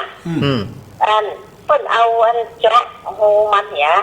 แล้วก็ตั้งก้นมันเพิ่นก็คืออันแตกให้มันแหลมๆแล้วก็เวลาของกินวัดเตียนมันล้นเนาะเพิ่นก็เอาของกินยัดใส่กระบอกไม้แล้วแปลงแกงอึดแล้วเพิ่นมีเจาะโฮอันที่สำหรับมีเชือกห้อยไว้แล้วก็เอาปุ้งลงรองน้ำรักษาอันอาหารได้จนมันเย็นอีหรอกเวลาเปิดจะชันนี่มันมีกับข้าวในแอบเปิดก็ดึงเชือกนั้นขึ้นมาแอบแล้วเปิดก็เอาไปคั่วแอบมันอุ้มฟัง มีเห็นอย่างนึงแม่เอาใส่ในอันหม้อเขียวแล้วก็เอาบุ่มกับวันกล่องทราย อันนี้ง่ายกว่าแม่เนี่ยพอหูพอเขาอู้ยังก็มีความหูอื่นขึ้นมาเรื่อง เอาหูแสกจังหวะนี้ดีมากแม่ ดีมากก็ได้ยินไปเดียวนะ เอาใส่บอกไม้ยินดีที่เล่ากัน สู้กันแม่จะฟังเจ้า เล่าสู่กันฟังนะแม่เนาะ เนี่ยคนเล่าความอันนี้แสดงว่าเป็นคนเท่าด้วยกันเล่าของเก่าครับผม052010084เนี่ยโทรเข้ามาก็จะได้หูจากการอาหารใครจะเป็นหัวนึ่งเนาะหัวนึ่งแล้วก็เอาใส่บอกไม้แล้วก็ปรุงลงหนองมันเย็นดีตู้เย็นธรรมชาติเจริญปนเจ้าเจ้าแม่โทรจากไหนเสียงมันก้อยไปแม่เสียงดังหน่อยหรอโทรมาจากมันดอนป่าสร้างเจ้าโดยว่าตกช่างฟังโอ้บ้านดอนป่าสางดอนน้อยดอนหลวงแม่ดอนหลวงเจ้าดอนหลวงไปจะได้พ่อแม่ฟังก็ได้ยินเป็นครั้งแรกในดอนหลวงโทรแม่ชื่ออย่างก็ชื่อไม่น้อยกัดนะเจ้าแม่น้อยกัดนาดเจ้าของกาดนั่นไงเจ้าของกาดแม่น้อยกัดนาดด้วยหน่อยนึงนะเจ้าตะกี้เป็นอู่เรื่องน้องเนาะมียายตีของยายมันมีน้องเลยยายทุ้มแล้วก็ทุ้มสิ่งคนอื่นทุ้มสิ่งแล้วก็เลยแป้งบุกน้อยอาหารอะไรแล้วมันรุนเฮาเนี่ยทุ้มมากล่องปิ้งย่างพองคนก็ว่ามันดีว่าทุ้มบุกทุ้มน้องนี่นะเนาะแล้วหาตะยื้อดีหาใจวิธีใดดีที่ว่าแก้เคล็ดเจ้าเนาะแม่จะโทมกันอธิบายฟังหน่อยด้วยเจ้าไม่จะโทมกันหนองนี่ผมแล้วโทมไปแล้วเมื่อก่อนคุดเป็นบุกน้อยว่าทำอันหนึ่งนะมันกับทุ้มสิ่งนะนะคะถ้าเจ๊เคล็ดเลยวิธีใดดีมีคุณมาตักว่าเพื่อนไว้ที่ทุ้มบุกทุ้มน้องเลยเนาะแต่จริงๆมันรุนเฮาคุดนะเจ้าคุดเสร็จแล้วปดคุดขึ้นมาคุดสมัยแม่แน่นอนสมัยแม่แล้วก็แม่กับคนผมนะเจ้าเนาะกระเด็นได้จะช่วยกันตอบคุณเนาะตอบท้ายรายการนะแม่เนาะยินดีนักๆเนอะเจริญปอนแม่น้อยกัดนัดบ้านดอนหลวงเรื่องพุ้นถูกเด็กก็ว่ากันเนาะสายต่อไป052010084พยาโทรเข้ามาก่อนน้องเจริญปอนโทรเข้ามาได้เนอะอันนี้เป็นเบอร์ใหม่สำหรับขึ้นหลายขึ้นเนาะที่เปิ้ลฮับในวันนี้อาจจะบอกเขาคุ้นกับเบอร์เนาะถ้าจะได้นี่ก็จดเอาไว้แล้วก็ค่อยโทรเนาะเจริญปอนไว้จ่าเจ้าส่งองค์เจ้า3 ตนแม่วันนี้เจ้า3 ตนแล้วถ้าลืมมาจากที่หันในโทรศัพท์เจ้าอันไม่โทรจากที่ไหนยังได้รายงานตัวได้เลยจากบ้านห้วยแกเจ้าและถึงเจ้าแม่เลี้ยงหวานชัยวงศ์เจ้ แม่ละเจ้า แม่สมศรีครับ ได้สมศรี อันเจ้าเคยถามหน่อยเวลาเจ้าว่าบ้านเจ้าเนี่ยคนเจ้าชอบปลูกดอกชมพอแล้วก็คนที่เป็นคนอื่นต้นแรกต้นบดีเอาไปวัดเนี่ยมันเป็นได้อ่ะเจ้า อ๋อก็ได้ช่วยตอบเนาะ ไปวัดนี่ เจ้า ไม่จะ คนอื่นก็ว่าต้นบดีเอาไปวัดดีกว่าเอาไปใส่ขันแก้ต้นสารต้นว่าเอาปอบูนเลยดีกว่า ปอมูลเลย อ๋อปูนปอแล้วเนี่ย เจ้า ได้จะตอบเขาเนาะ เจ้าเจ้า สาธุ สมปอมันปอนี่กัน 052010084อันนี้ย้ำบ่อยๆเนาะพอจะได้จดจำกันว่าแล้วโทรเข้าได้ง่ายขึ้น เบอร์นี้เป็นเบอร์ของตั้งสถานีเนาะถ้าว่าท่านผู้ฟังอยู่นี่จะโทรก็โทรเข้ามาได้เนิ่นตามเบอร์นี้ 052010084เบอร์นี้ต่อไปว่าจะได้จ้าเจริญปอน การเนื้อประการเยอะรอบสองเจ้า โยมพิสมัย ยังพิสมัยมาเห็นรอบเนาะ สั่งเท่าคุณสมเหตุนี่เอื้อนมาเลยจำได้จำเสียงได้ต่อเนาะ อันนี้เริ่มคุ้นแล้วเหมือนกันเลย ตะกี้ได้ยินเรื่องอาหารการกิน อันนี้คุณลุงทองเป็นจำเป็นสอนเอาไว้ว่าเมื่อก่อนเนี่ยว่าสมณารามเนี่ย มีเนนท่านเนนเยอะมากว่าอาหารการกินเวลา มันนักลงไปอะเจ้าพระเจ้าฝังดินเจ้าพระเจ้าไฟหม้อเนี่ยเจ้าเนาะถือหม้อแล้วก็เอา ให้ยางปิด พลาสติกเจ้าคุมหมดเลยแล้วคุดฝังดินเจ้าสักเดือนหนึ่งเนี่ยนะ ใช่ การกินสักเดือนหนึ่งแล้วถ้าเมียกินอ่ะ โค้ดเอามาแบ่งเป็นเตื้อแล้วเอามาทำอย่างแกงโห่อย่างการนี่มันจะล้ำนี่หรอ โอ้กลิ่นหอมแม่เฮ้ย มันหวานของมันหรอ มันหวานแต่มันหอมมันกินได้อยู่ นะนี่เป็นอู้มาฟังนะต่อเนาะ อย่างอันแต่แม่ที่อาตมาว่าเอาไปพูดของทรายกับลักษณะเดียวกันของทรายอันปีใหม่เดือนปีใหม่นะเดือนเมษาเนาะเดือน7 เมษาเนาะ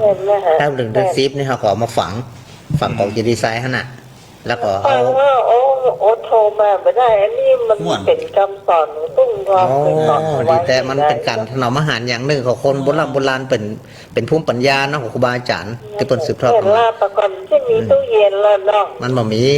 นะ นี่ดี ตีแม่เพื่อใส่บอกไม้แล้วก็จ้งลงน้ำหนองลงไปนั่นเดียวกันนั่นลักษณะความเย็นอันนี้ลักษณะความอุ่นอบอุ่นอยู่ในห้างนะเท่า เดียวกันพอถามเลยก็ถ้าน้องถ้าตาเป็นแม่เนี่ยเดี๋ยวนี้ท่านอายุเท่าไหร่เดี๋ยว มันขึ้นเลข เลข5ใกล้ๆเลข6มา เลข5กับมดเลยแม่ เลข5ก่อนวันละ เลข5กันมดเลขกันมดนี่ก็เขาเจ้ากว่าเลข5แล้วเจ้าก็เป็นยมปี้กันแล้วกันเนาะ ถึงเลข6สนุก เป็นโยมพี่วะ ก็เป็นยมปี้เนาะ ก็เลยมาเขียนแม่นะเขียนโยมพิสมัยนะ ยมปี้แล้วว่ายมปี้สมัยก็แล้วกันแต่เป็นยมปีของเนนลากน้อยหนึ่งสาธุนะสาธุสาธุ แม่เตื้อ มีสายแล้วครับเดี๋ยวนี้ ได้อยู่12ครับ บอกกันบอกมันมีคำถามเนาะ ถ้าจะได้ไม่ขอพอดีเลย ต้นคำถามก่อนเนาะ ขออาจารย์ทวนสายถึงหมดนะครับทวนสายถึงหมด สายแรกก็คือแม่ปราณีบ้านแม่เมาขี้เหล็กอำเภอฝางจังหวัดเชียงใหม่สายที่2แม่จงดีบ้านเสาหินอำเภอฝางเหมือนกันสายที่3แม่จันฟองบ้านปงดอนแจ้ห่มลำปางสายที่4แม่อินทนินบ้านแม่สูนน้อยอำเภอฝางสายที่5ยมพิสมัยเมืองแก้วอำเภอแม่ริมสายที่6แม่จันสมหลังกาดแม่สาวอำเภอแม่อายสายที่7แม่หลวงสายฝนบ้านหนองผาขาวจังหวัดระปูนสายที่8แม่วันบ้านแม่เฮียอำเภอหางดงจังหวัดเชียงใหม่แล้วก็สายที่9แม่น้อยกาดนัดบ้านดอนหลวงอำเภอปราซังจังหวัดลำพูนนี่มีคำถามเนาะก็เลยจะตอบเรื่องถมหนองนี่นะสายที่10แม่สมศรีบ้านห้วยอีแตอำเภอจำตองนี่มีคำถามกันเรื่องดอกสมพอไปวัดเป็นจะได้สายที่12ยมพิษสมัยโทรมาซ้ำ2ว่าบ้านแม่ริมเนี่ยที่ตะกี้เนาะเมืองแก้วในเรื่อง ถนอมอาหารตุลงทองเพื่อเกิดอู้ไว้ครับ มีคำถามอยู่2 สายนะพระอาจารย์เนาะสายที่9แม่น้อย ไม่น้อยกัดนาด การนาดปัญหามเรื่องอีแม่จะโทมนองนั้นมันจะเป็นจะได้ ไม่ใช่ จะแก้ โทมไปแล้ว จะโทมไปแล้ว เมื่อก่อนเปิ้นขุดเนาะ เปิ้นนะคูดเจนเปิ้นเนี่ย เจนเปิ้นนะเปิ้นขุด น้องไม่ย่ายน้องน้อยนะ หนองน้อย แล้วทีนี้เปิ้นต้องการจะใช้พื้นที่นั้นเพื่อประโยชน์อย่างอื่น กระโถม ก็เลยโถมเสร็จแล้วนี่เป็น โถม จะได้ ไปแล้ว ใจครับหลวงพ่อทุกคนมองมุมมอง อาจารย์ว่าได้ก็ได้ บันไดจะถามคนหนาเนี่ย ตามความเชื่อนะมันทุกสิ่งทุกอย่างมันจะต้องมีตัวแก้ มี อันนี้ที่ลง ครับ ที่ มันมีที่ลง ถ้าหากว่าเขาแยกอย่างก็ตามเถอะมันก็ต้องอันดับแรกเขาเชื่อเรื่องการสวดจนถอนเนาะถอนในต่างๆนานาถ้าว่าเขาจะทำจะเกิดจะสร้างอะไรก็ดีมีนิมนต์ครูบาสังฆะเอาไปสวดไปถอนก่อนตีคู่สิ่งคู่อย่างบอกว่าจะเป็นตีเก่าว่าเป็นตีใหม่ตีโถมก็ดีตีบวกตีร้องตีหนองก็ดีเนี่ยถ้าหากว่าเขาทำถูกต้องมันอยู่ที่จิตใจของว่านะอยู่ที่จิตใจอยู่ที่ใจถ้าว่าเขาจิตใจทำแล้วมันส่องอกส่องใจมันก็มีอย่างเกิดขึ้น อย่างได้หันบางที่บางแห่งเนาะมันยิ่งกว่าอย่างเกิดพวกอย่างถมขุดคลองเป็นถนนอย่างก็ถมคลองเป็นถนนถมถนนขุดถนนเป็นคลอง สนามบิน ว่า ส นะ นามบินเนี่ยอย่างก็ หนองหอ หนอง ที่ ว่า ที่สำคัญที่สุดก็คือเขาแผ่เมตตา ถมหนอง จากที่ เป็นสนาม ถม บิน เสร็จแล้วเขาทำบุญทำทานที่สมบูรณ์สุขสมสัจจริงห้อยที่เพิ่นอยู่เคยอาศัยตรงนี้เนาะ นั่น เพื่อแผ่เมตตาให้เพิ่นทำบุญหยาดน้ำอุทิศให้เพิ่นนี่ครับหลวงพ่อไว้ได้ครับ เรื่องถอนเนี่ยนะแม้แต่บทสนนะเป็นพุทธบัญญัติดอก ครับ อ๋อครับ บางทีอาจจะเป็นเสมาเก่าที่ท่านโมโหจักกิกับกิการนั้นตั้งแต่สร้างโลกมานะ อืม อาจจะมีพุทธเจ้าองค์กรที่ได้ฝังไว้ท่าน อ๋อ ก่อนเนี่ย ครับ เขาก็ไปเจอผู้ภาษานะเปิ้ลว่าถอนก็ถอนนะครับ ก็ถือว่าแผ่นดินนั้นบริสุทธิ์ละ อืม แต่ถ้าบัถอนแบบแปลงบทสนสมมุติว่านะครับ ถ้ามันมีของเก่าจะสวดมาขึ้นมานะ อืม จะเป็นบทสนใหม่มาได้ ทำสังฆกรรมมาขึ้นเนาะ ทำสังฆกรรมมาขึ้นท่านต้องถอนก่อน ครับ เขาจะหูภาษาหูประจำหูจะแต่คำนี้เป็นคำศักดิ์สิทธิ์เลยนะครับ เป็นคำบัถอน อันนี้เหมือนกันครูบาอาจารย์เหมือนกัน ครับ ว่าไหนที่บัดนี้บัดดับเขาจะหูประจำหูประจ อืม ำตัวถอนก็ถอนนะนะครับก็มดเขาแผ่นดินก็บริสุทธิ์พุทธพองที่คนโบราณเปิ้นมาฮื้อถมหนองเพราะว่าบัดนี้มีสัตว์มีสิ่งตัวเล็กตัวน้อยนัก ครับ พอถมแล้วมันตายกันเป็นล้านๆตัวเพราะอย่าง แม่นแม่นแม่น อืม ครับ แล้วก็นั่นก็เนี่ยแล้วไม่จะคำใจอึ้งนึกอ่ะท่านอาจารย์สมชายนี่มันเก่ง อืม เปิ้นว่าเปิ้นสอนภาษาแก้วเปิ้นมาเนาะ อ๋อ แล้วเขาก็บอกว่าเนาะนั่นภูมิความรู้ตรงนี้นะครับ นั่นก็ถ้ามันคำใจอ่ะก็นิมนต์ครูบาอาจารย์ที่เปิ้นเก่ง เพิ่นรู้ ๆดัง เรื่อง ดัง นี้ นี้ ครับ เนาะมีสัตว์พวงไม่อย่างถอนก็ต้องถอนนะครับ อย่าให้มันมีวิจิกิจฉาหรืออย่าให้มีนิ ทำ ว อะ ร ไร ณ์ สงสัย มันต้อง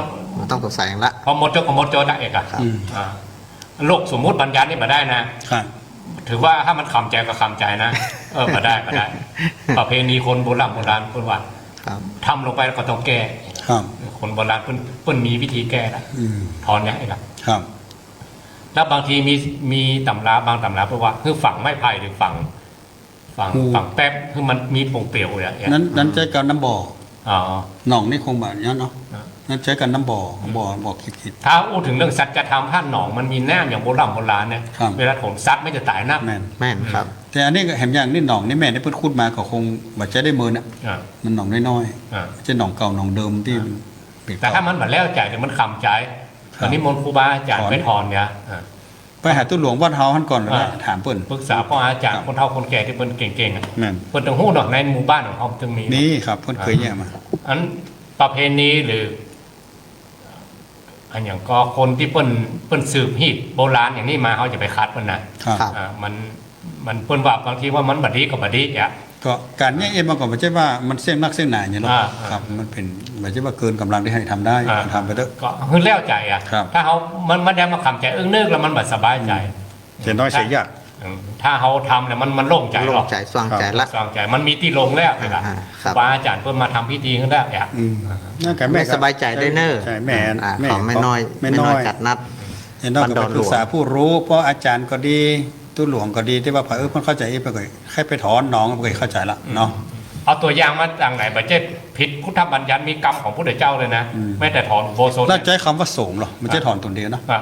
ต้องเอาสงฆ์ต้องเอาสงฆ์ ส่งสี่ลูก ถึง 5ลูก สี่ลูกขึ้นไป ถึงแผ่นดินน่าจะบริสุทธิ์สร้างบทสวดได้อะ ครับ ครับ ตัวอีกก่อนเนาะ ครับผม ใส่ต่อมาของแม่อันโยมอินทนินนะกันเนาะที่ถาม ที่ว่าดอกสมพอไปวัด ไม่ใช่แม่อันนี้เพ่แม่ ดอกสมพอไปวัดแม่สมศรีบ้านห้วยอีแต่อำเภอจอมทองถามว่าดอกสมพอเนี่ยเอาไปวัดมีคนถามว่าบัดดีมันนั้น เอาบุญปนแล้วบอกเอาละ เอาละมันจืดมันปอเลยเหรอ หลวงพ่อหลวง บุญมัน ปู่ จะได้ เอา ปอ ชี้แจงหนะครับตอบไปเลยครับ ชื่อนั้นสำคัญ เอาเจอกันตอบดีกว่าเนาะ ชื่อนั้นสำคัญสนาย บางทีประเพณีแต่ละบ้านนี่นะครับ เปิ้นถือนะอย่างอาจารย์เคยอุกทาอาจารย์พระครูอภิวัฒนวิกรมเหมือนกันเนาะ ครับ บางบ้านบางจองเปิ้นถือแบบนี้อ่ะแต่เปิ้นถือกันถึงบ้านนะเอาไปแหวกแนวนี่ก็บัดมันก็บัดดีเหมือนกันนะไปคัดมือ ทำไปคัดอะ แล้วก็เลยคนว่าพ่อแม่ตายมาเสียดายต้องหีดคนว่าเนาะมันบางทีถึงขนาดนั้นนะ แต่โยมกับหลวงพ่อว่ามันมีก็เฮาคนเดียวกะเอาไปหรือว่าคนอื่นเพิ่นก็เอาไปพ่อง หรือว่าบ่มีไผสักคนเอาไปแล้วเอาไปคนเดียวเนี่ยก็เลี่ยงอย่าง แต่ถ้าว่าคนอื่นเพิ่นก็เอาไปเอาไปพ่อคันแก้วมีเป็ดเกิงค้อนไปอ่ะก็ไปเดือดร้อนอย่างเนาะ ก็มีกวาดดอกสม ที่ พ จริง ร บ้านเฮาเนี่ยคือดอกสมพอมันออกสุดปีพระอาจารย์บ้านผมก็ปลูกไว้ได้ก็ใส่สวนกับโลดบ้านดอกสมพอเนี่ยมันง่าย ดอกอื่นเนี่ยมันออกเป็นฤดู ที่วัดก็มี สมพอน้อยนี่นะครับ สมพอน้อยเนี่ย มัน แล้วดอกเมืองมันเปิง นั่น ถ้าดอกเป็นจำมาดกับดอกกุหลาบไปใส่ขันแก้วมันบ่เปิงมันไม่ใช่ ใบโกศลดอกสมพอนี่เป็นมาตรฐาน ดอกสมพอดอกเกตตวาดอกดอกสะบันงา ดอกได้ตะ แล้ว ลอง ลงเฮานี่บ่ถือแบบว่าใส่กันเป็นธรรมดาใส่สวยกว่าดอกสมพอนั่นน่ะ ครับ จริงๆจุดมุ่งหมายเขาพูดอะที่ว่ากำใส่ขันแก้วทั้งสามปูจาคุณพระพุทธเจ้าพระธรรมเจ้าพระสังฆเจ้าพวกหรอก ที่มันอันนี้ส่งส์แม้แต่ดอกอะไรอย่างที่ในแต่ก่อนในดอกบวบหั่นน่ะ ชิดาดอกบวบนะกะ ดอกบวบบ้านเฮาไผไปปลูกแจมันเดียวกัน ดอกไม้ป่า บวบมันเหลืองเนาะ ดอกเหลือง แต่มันเหี่ยวเว้ย อ่ะ นางบ่มีอย่างก็ดอกบวบน่ะไปปลูกแจพาย ต่อไปถึงสักคำหรอ เหี่ยวไปตายก่อนนะ ว่าโดนงัวคิดไก่ต่างๆแต่ใจมันมุ่งไปหาพระธาตุมันลงไปเป็นปูจาพระธาตุ เลยได้ไปอันนี้ส่งส์ได้ไป เป็นเทวดาพระโมคคัลลานะพระมหาโมคคัลลานะเพิ่นมีฤทธิ์นักเนาะเพิ่นเป็นอัครสาวกฝ่ายซ้ายของพระพุทธเจ้าเองนะครับ ผม ไปสวรรค์มอดหกไปกูจ้าน่ะ ครับ ก็ไปปะวิมานใหญ่โตมโหฬาร โอ้ แสงสีรุ่งเรืองใหญ่โตมโหฬารเนี่ยครับ เข้าไปถามเพิ่นอายว่ะ อ๋อ อ๋อครูบาอาจารย์จะถามเตออายว่าได้ เจ้าอาย น้อยลงไป เตี้ย บอกเรื่องมันว่าอย่าไปบอกคนทั้งหลัง แต่เพิ่นยังมานำใจนะไปถามพระพุทธเจ้าเอง โอ้ พระองค์ก็บอกว่าอย่าประมาณคุณแก้วสามประการ นั่นมาได้ประมาณมาได้เอาใจของที่ดาดอกบัวในมุ่งตรงไปปูจาพระธาตุมันหรอกแต่ ที่ดาดอกบวบ ที่ดาดอกบัวเนี่ย ครับ เดี๋ยว จะใจไปถึงไปมาถึงจะกำงัวไปที่ตายอะ เทติดาดอกบวบ แล้วเฮามาคิดพอว่าดอกบวบกับดอกสมพอเนี่ยดอกบวบเป็นอย่างที่บอบบางที่สุดหรือบ้านเฮาไผบ่หันก็เอาดอกบวบไปใส่ขันแก้วนะ อ่ะ นางนี่มีใจเจตนาเอาดอกบวบไปแต่เป็นบ้านเฮาไผแบบเนี้ยเนาะ ก็เพราะคนเป็นคนทุกคนอยากไปหา นี่ คุณไปเลี้ยงงัวเลี้ยงควายกลางโต้ง ได้อันใดก็คืออันนั้นน่ะ อันใดอันนั้นน่ะ ตอนนั้นมันมีข้อห้ามอยู่ครับเนาะ บ่มีคำว่าผิดเรื่องศีลเรื่องธรรมอย่างที่เฮาเรียนมาบ่มีดอกอันนั้นบ่ดีดอกนี้บ่ดี แต่มันจะพิษฮีดแต่ละบ้านมาได้นะถ้าฮีดแต่ละบ้าน ครับ เปิ้นว่ากันเนี่ยแล้วก็จะไปขวางบ้านมันกัน อุ้ยง่ายอย่างดอกลั่นโทมเนี่ย บ้านเฮาว่าบ่ดีแต่ว่าดอกเมืองลาวเพิ่นดอกประจำชาติเพิ่นงานมงคลงานอย่างเพิ่นใจดอกลั่นโทมดอกจำปาลาวนี่โลเขาว่าดอกลั่นโทมเพิ่น มักคำเมืองว่าจุมปะลาว จำปาลาว คำทายพวกว่าดอกลั่นโทมปฏินี้เปลี่ยนเป็นลีลาวดี ก็เลยดีขึ้นมาหน่อยปลูกบ้านได้เวลาจะหมดแล้ว แต่มันหนึ่งขอนิมนต์ท่านอาจารย์พระครูมาอูดด้วยกันเห็นไหม ครับ เนาะ เอาไปคำ มันม่วนดี มาได้หวยไปแอลหาท่านอาจารย์เปิ้นไป อ๋อ เดียว ถ้าคืนใดมันพูด ลูกวัดผมเปิ้นไปสบาย ถ้าพูดใดบ้างขอนิมนต์เนาะ ครับ มันม่วนดีพระครูสถิตพระครูวิพาทเพิ่นขออนุญาตบางเนี่ย เขาพูดเหมือนเป็นตั้งแต่ปี49มาเนาะ นี่ก็มันส่งลูกมันม่วนเนาะ มันเหมือนกับมาจูดกันนะ ถ้าวันพูดหน้าเนาะพูดนี้บัตานกับพูดหน้าของนิมนต์ ผมลาท่านอาจารย์ผมว่าเวลาเดียวก็พอละ มันอันเนี้ยผมเมื่อวานที่มันครบองค์นี่มันอุ้มม่วนเราอาจารย์ อย่างถ้าคืนวันติดกับมีอาจารย์วรรณชัยอ่ะ แล้วอันนี้เอาพระครูวิพาทเพิ่นบ่มาเตื้อขออาจารย์มา